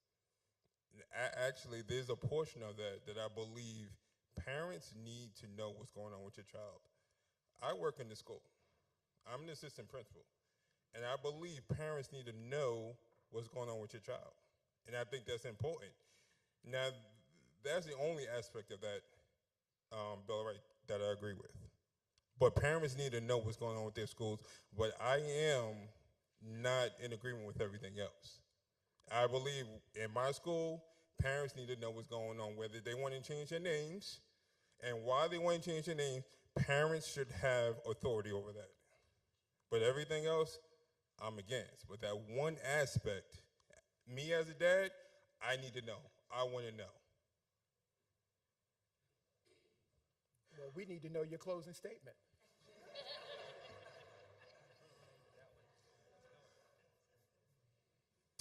Now, I can speak all day. I could talk about my platform. I can tell you that we want to revolutionize infrastructure in our school system. I can tell you that we're going to focus on teacher retention and compensation. I can tell you that we're going to implement a universal pre-K program. I can tell you that we are going to focus on mental health. But it's just words. It's just words. I need everyone to go to my website. I have a strategic plan, a blueprint of how I'm going to implement my policies. Strategic plan is there. I also have a strategic plan when 2028 come around, and we have dispersed that money for the Leandro plan. Have a strategic plan for how we're going to do that as well. Go to my website. It's there. I am your next superintendent. Vote for me. No other candidate has this information on their website. I'm putting it out there for you to be transparent. Thank you. Thank you. Thank you. So we're going to keep this train moving. Felt like we're in Bible study. Hopefully we can wrap it up soon, right? So we're going to call the North Carolina Supreme Court candidates. We have North Carolina Supreme Court Associate Justice Allison Riggs and Guilford County Superior Court Judge Laura Cubbage. Did I pronounce that right? Cubbage? We will start with opening statements with Superior Court Judge Laura Cubbage. Well, hello, Mecklenburg County. Thank you to Little Rock for allowing us this opportunity to share our platforms with you. I am Superior Court Judge Laura Cubbage, and I'm running for the North Carolina Supreme Court. Why am I the best candidate? Because I'm not just a candidate, I'm a stakeholder. What makes me a stakeholder? Because I stepped as a single mother behind the barber chair 18 years ago, and I decided I wanted to fight for the rights and liberties of the people that I serve. Because in that barbershop, I had many clients that I engaged in conversation with year after year that kept saying how they were getting unfair and unjust treatment in the justice system. I'm the best candidate because for the last 18 years, with 8 of those years being on the bench, I'm the only one, as between me and my candidate, that has significant judicial experience. I'm the only candidate that has fought every day for the rights and liberties of the people that I serve. I'm the only candidate that's well-versed in all areas of the law that the Supreme Court is going to review. So for this reason, I ask you to vote for me on March the 5th. Thank you.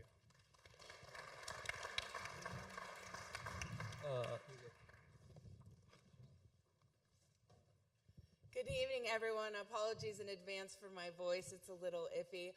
I'm Justice Allison Riggs, and I'm honored to serve you on the North Carolina Supreme Court. Governor Cooper appointed me last year to fill a vacancy on that court. Before that, I served on the Court of Appeals, and before that, I want to tell you about what I spent 14 years doing, which is fighting hand in hand with communities across this state to advance their own civil, political, and social rights at the Southern Coalition for Social Justice in Durham. We worked on environmental justice, criminal justice reform, and maybe significantly as well the voting rights work. I was honored to represent the NAACP, APRI, Common Cause, and so many other groups in striking down the terrible racial gerrymander that we saw after the 2011, in the 2011 redistricting, striking down the monster voter suppression law in 2013, and fighting for your rights to vote. Thank you. North Carolina Supreme Court recently held a hearing on whether North Carolinians who have been convicted of felonies should have the right to vote before their sentences are complete, including while on probation. What is your response to this? North Carolina Supreme Court recently held a hearing on whether North Carolinians who have been convicted of felonies should have the right to vote before their sentences are complete, including while on probation. What say you? We'll start with Superior Court Judge Laura Cubbage. I say it's wrong. I say it's wrong, it's been wrong, and it's going to be wrong. I was one of those judges that sat on one of those types of cases, and I want you all to understand, these cases don't start in the Supreme Court. They start at the Superior Court judge level. I was one of the judges on a basically companion case where they tried to get blacks off the bench here in Mecklenburg County, so they wanted to put the district court judges in districts. And we said that was unconstitutional. And this is unconstitutional. And they're having a hearing for this because they don't want black voters to vote. It's as simple as that. And whatever they can do, whatever trick they can pull, that's what they're doing. So I say that we have to keep fighting. You have to keep fighting, but in part of the way we keep fighting is we put people up on that bench and on the Supreme Court that you know without a shadow of a doubt is fighting for your rights, and that would be me, because when I fight for your rights, I'm fighting for my rights. I'm not looking from the side view, or I'm not listening to what someone is telling me. I'm not going by what I heard. I'm going by what I know and what I'm living through with each and every one of you. At the end of the day, if my opponent wins or loses this race, her right to vote is never going to be affected. Never going to be affected. At the end of the day, if I win or lose this race, it's my right to vote that they're trying to take away. So again, I'm not just a candidate. I'm a stakeholder in this.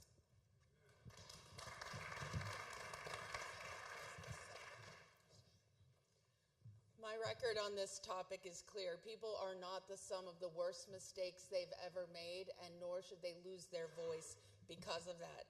I litigated a federal case that was ensuring that folks who had had a felony conviction and not been aware of their eligibility could not be prosecuted for that. That's the only case outstanding currently that is trying to advance the rights of returning citizens. And before that, I spent years in Florida helping returning citizens navigate the administrative process of getting their civil rights back, including the right to vote, but the right to receive housing and licensing and be returning citizens.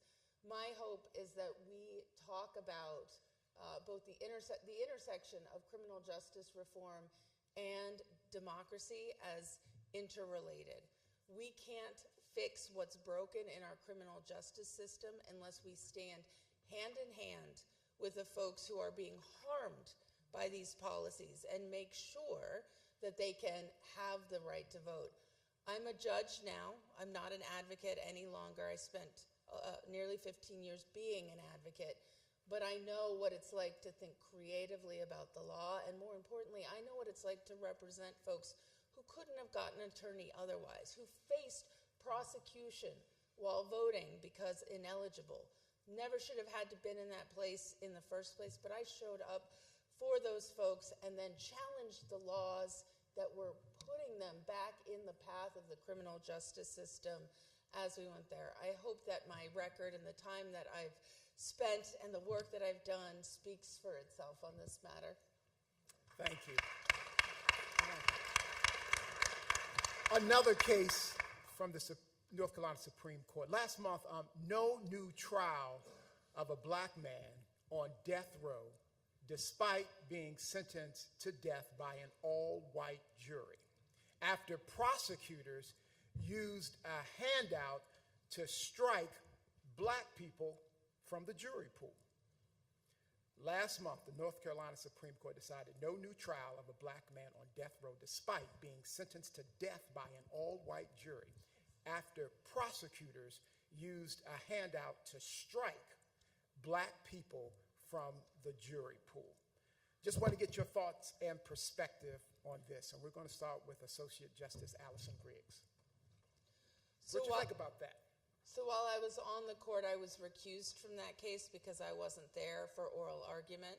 What I can tell you is social science is absolutely clear that racial discrimination in jury selection does exist. And when Democrats were in control of the North Carolina Supreme Court, so before the 22 election, we saw the first case in, I think, our history where the Supreme Court said, no, it's called a Batson challenge, and it upheld that to say, yes, this was a racially discriminatory removal of a juror. This is why we have to fight for our courts. What we know a court with justice-minded individuals on it, a majority of them, will do to ensure equity and fairness in jury selection is that we have to have that again.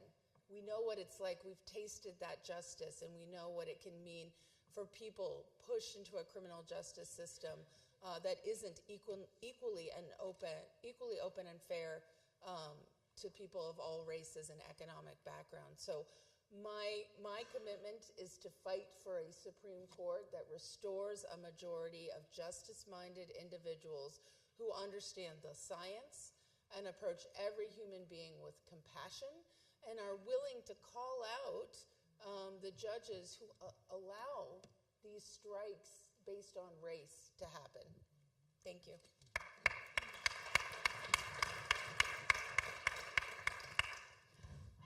So that is called a Batson challenge. And again, that happens in the trial courts on the Superior Court level. And this is exactly why you need a trial court judge on that Supreme Court. Without a trial court judge on that Supreme Court, these kind of tragedies happen, and they affect somebody's life. These cases on the Supreme Court come from the trial court, and there is no justice at this point of all 7 of them that sit up there that has ever served on the trial court bench, not on the district court bench and not on the Superior Court bench. But they review, what the Supreme Court does is they review the actions of a trial court judge. If you've never sat on a trial court bench, how in the world do you know, understand, and can give some constructive conversation about what might have happened on that trial court? I have presided over hundreds of trials, made motions and rulings on hundreds of Batson challenges. So unless you have actually served on the trial court, you're taking a guess, or your law clerk who just got out of law school is taking a guess about somebody's life. And the Supreme Court is the court of last resort. So that means the buck stops there. So when you say no new trial, if there's incarceration, that means that's where that person sits. It's rotting away in a jail cell because there's nobody up there that can give a trial court judge perspective. And I'm the only candidate in this race that can do that because I'm the only candidate that's been there for 8 years actually doing the work. Thank you. We will begin with our closing statements, and we will start with Associate Justice Allison Riggs. Thank you all for your time tonight and for sticking through till this portion of the program. I want you to know that this election is not just about me. This is about setting some dominoes falling to win back our courts for justice. We're not going to win back our courts in 2024. And I don't say that to be a Debbie Downer. I say that so that we know the call to action in front of us, which is we need to win back our courts by keeping the seat I currently hold in 24, re-electing Justice Anita Earls, who's sitting over there in 2026, and to unseating 3 Republican incumbents in 2028. That's when we win back our courts for justice. We also do it by learning and knowing the names of our Court of Appeals candidates, one of which you'll get to hear from in a minute. We have to support each other. We have to lift each other up. We don't win our courts back by standing in isolation, running campaigns in isolation. We do it holding each other's hands and fighting for the North Carolina we want. Thank you. Thank you.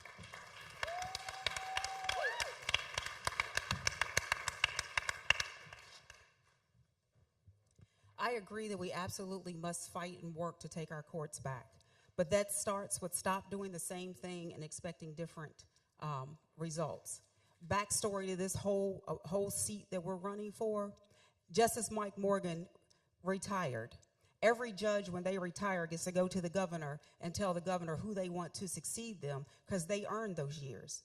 Justice Mike Morgan, along with the Black Legislative Caucus, told the governor to call me. Because Justice Morgan decided he wanted to run for governor, that fell on deaf ears. Now, what we have to do to get our courts back is just like Santana DeBerry said, and just like Alma Adams said, we've got to help ourselves. And we've got to give the voters in North Carolina a ballot that they can get enthusiastic about voting for. Give them a ballot that represents all of North Carolina. We take our courts back by having diversity up there.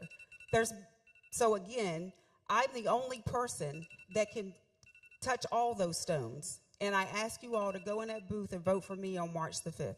Thank you so much. Your candidates for the North Carolina Supreme Court. Thank you.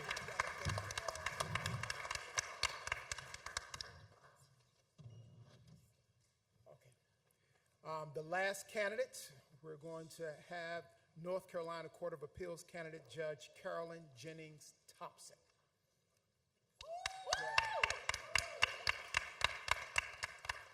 I paid them.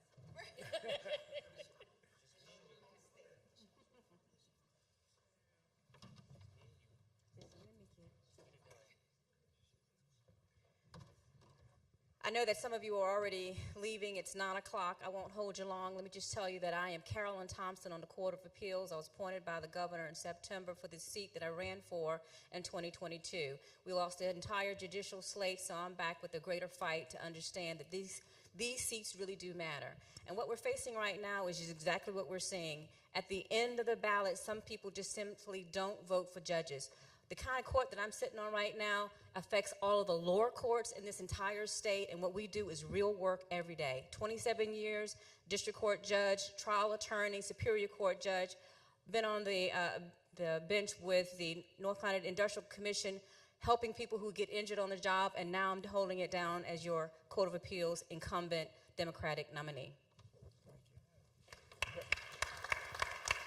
So one question will end. What can we expect from you if elected? What I'm doing right now is exactly what you can expect. My first week out the gate, I heard a case involving Charlotte, involving two people who had the money and the means to buy property. But if you haven't experienced that, then you don't know what you're looking at, and you'll just think, oh, they just made them qualify, make sure they qualify for the property.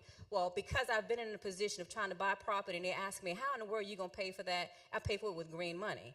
But, but like these people who actually challenged it and brought it up to the Court of Appeals saying that they were discriminated against. They had the money, they had the means to buy this property in Charlotte, and they kept moving the bar. But if you've never walked that walk, then you don't understand that. And the two people who were sitting on the panel with me disagreed totally. But I'm not afraid of a dissent. I'll stamp it in a minute and say, send that mess back to the lower court and fix it. So that's what you can expect out of me.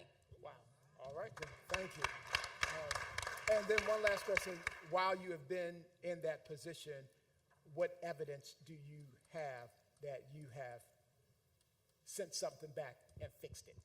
Well, I can tell you just within the 1 week, again, of being on the bench, this is the kind of job that you can't show up for and just try to figure it out on the first day. My opponent is a pharmacist who just happens to have a law degree. So when I hear these cases, I've heard these cases as a trial attorney, as a trial judge, and now reviewing the record, having been in front of the bench and on the bench, you can recognize when somebody's being mistreated simply because they don't have the means and the ability. When you appeal, those are the two most powerful words you can say to a judge. When you feel like you haven't had a fair day, tell the judge, I appeal, and that's where I sit. That's where I'm waiting for an opportunity to make sure when they call me an activist judge, sure enough, I am an activist judge. I'm looking for ways to bring justice. I'm looking for ways to balance the scale to make sure that our rights are protected. Thank you. All right. Can you just give us a closing statement, Judge? Thank y'all so much for hanging out. I know that I am the last candidate, but these courts are important. When we keep stopping in the middle of the ballot and don't get these judges, and the first thing we want to cry about is that our rights were violated, something is wrong, we stop the crazy. We're the ones who actually are on the bench holding it down to make sure that everybody thinks that justice is blind. That's not true. Justice is looking through this veil. It sees race. It sees gender. It sees our issues. And because of that, if I'm not up there, right now I'm the only black woman out of 15 judges sitting up there holding it down, making sure that when that stuff comes across my desk, y'all can come into my office and we can have a little discussion about why y'all don't agree with me. But I've been there and done that. I'm going to continue to hold it down, and I thank you for your support. Thank you. Let's give it up for all the candidates who showed up today. Thank you. Thank you.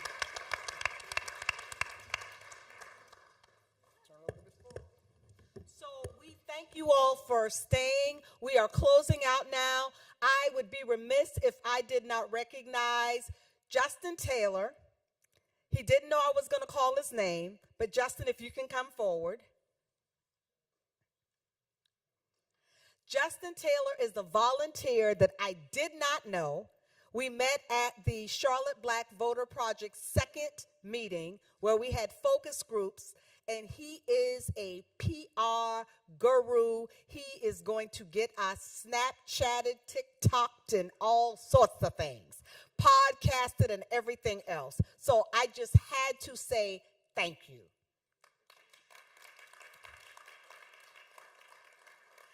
Allow me to please have all remaining candidates. And while candidates are standing, I would like to also recognize those that stayed. I'd like to recognize Janice Robinson, if you would please stand.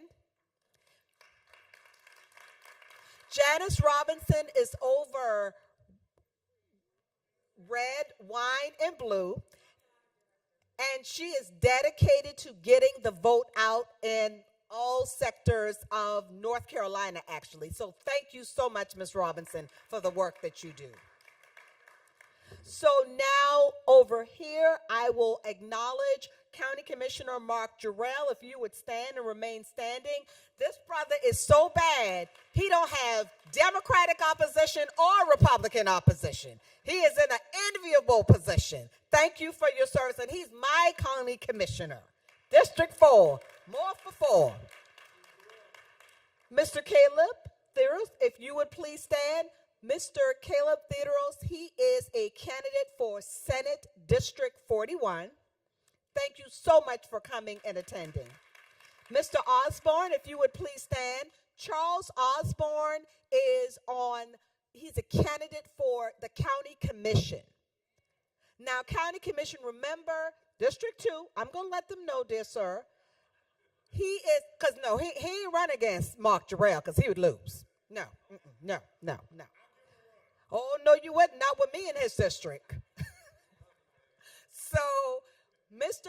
Osborne is running for District 2 County Commission, and although those days are far behind me by the grace of God with food stamp, WIC, they are front and center for too many Mecklenburg counties.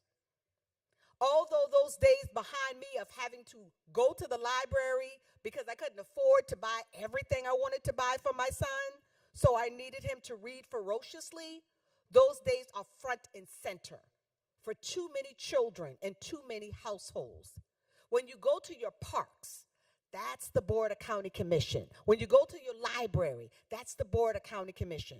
We need to connect the dots better so we know how vital these seats are and who does what. Thank you, Mr. Osborne. Now, this right here is a bad brother. He's so bad, he representing people outside of his seat that he is sitting in and seeking again for re-election. Arthur Griffin, would you please stand up? Arthur Griffin is an at-large candidate that is seeking re-election, and Arthur and I met each other in 1997 when he was on the Board of he was on the Board of Education, and he chaired that, and he was one of the spearheads of the Leandro case. So he believes in equity and justice for all. Arthur Griffin, who is offering himself up yet again for the Board of County Commission at large. Miss Lucille Puckett, if you would stand. Miss Lucille Puckett, who was demonstrated by Joe Bruno, who did a story on voting record. Lucille Puckett has 100% voting record. Every time there is an election, she votes. And your voting record is public information, family. So you need to do your work on who's voting before you vote for them. Simple concept. Lucille Puckett, Democratic candidate for Senate District 41. Thank you for offering up your service. So on the middle section, would we have elected officials and other candidates to please stand up? Representative Becky Carney, who served us on the State House.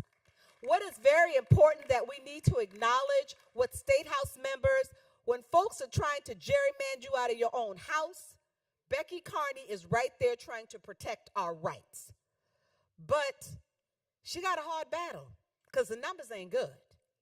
So we need to make sure that we understand these state house seats and these state senate seats are just as important, sometimes more important than the higher seats, because they're going to protect us in the General Assembly. Becky Carney, thank you so much for your service.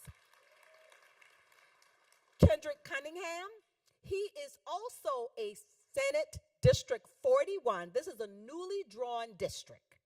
This is the newly drawn district. He is also a Senate seat 41 candidate for the Democratic primary of Senate seat 41.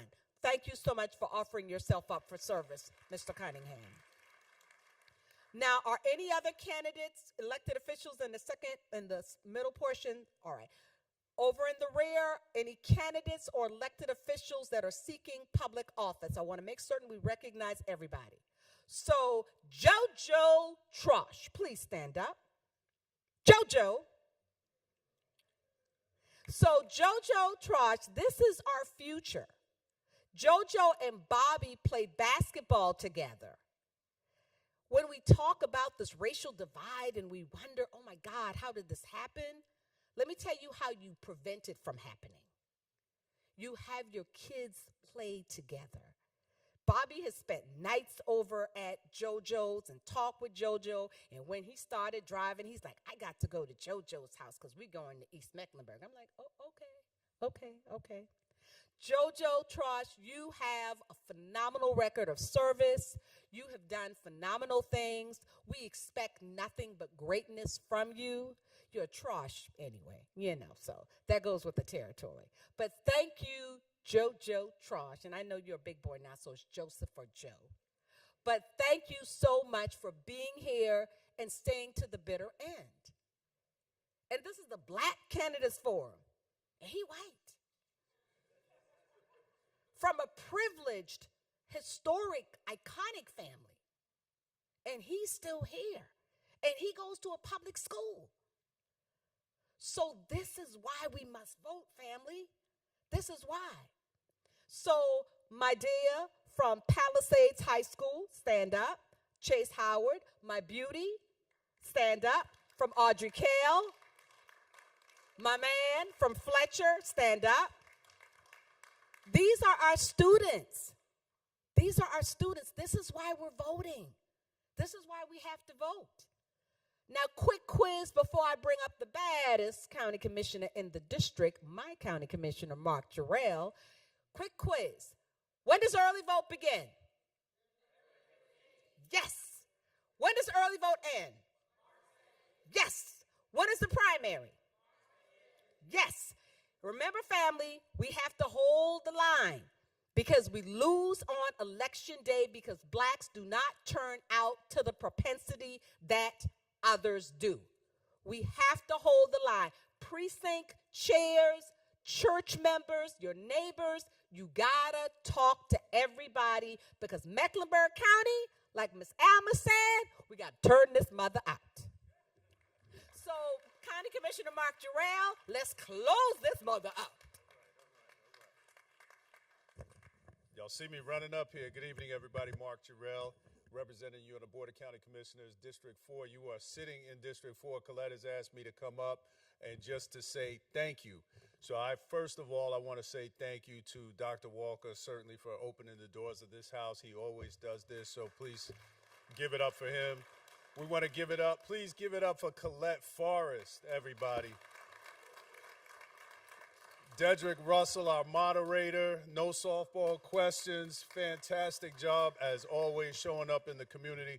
Want to thank all the electeds, the candidates, but most of all, the people from the community. Thank you all for showing up. We can't leave here with the thought that this is just another meeting. The question that we're wrestling with is, what are we going to do after we leave here tonight? Because there's a lot to do. There's a lot of work to do from this time on. And every time we hear about these elections, we know this is the most important election. And next year we'll say the same thing because it's true. It holds true every single time. So now is not the time for us to be tired. Now's not the time for us to sit back. Now's not the time for us to settle for the status quo. Now is the time to step up. Now's the time to get people to get up, get out. Let's go vote. Let's get motivated. Let's move forward. Let's do what we know we're supposed to do. We can do it. Let's go. Be the change that you want to see. Don't only be the change, lead the change that you want to see. So good night, everybody. Stay motivated. Let's go get it. And I need you all to go get some pizza. Take the whole pizza. JoJo, Fletcher, Chase, y'all go get some pizza. Adults, grown folks, go get some pizza. We can't throw all that food away. Go get some pizza. Go get some pizza. Okay. Go get some pizza. All right. Hey, baby. Good to see you. Go get some pizza. All right. Okay. Go get some pizza. Oh, Mr. Morgan, thank you for making this. Oh, bless it. Bless it. Thank you for making it. Wonderful again.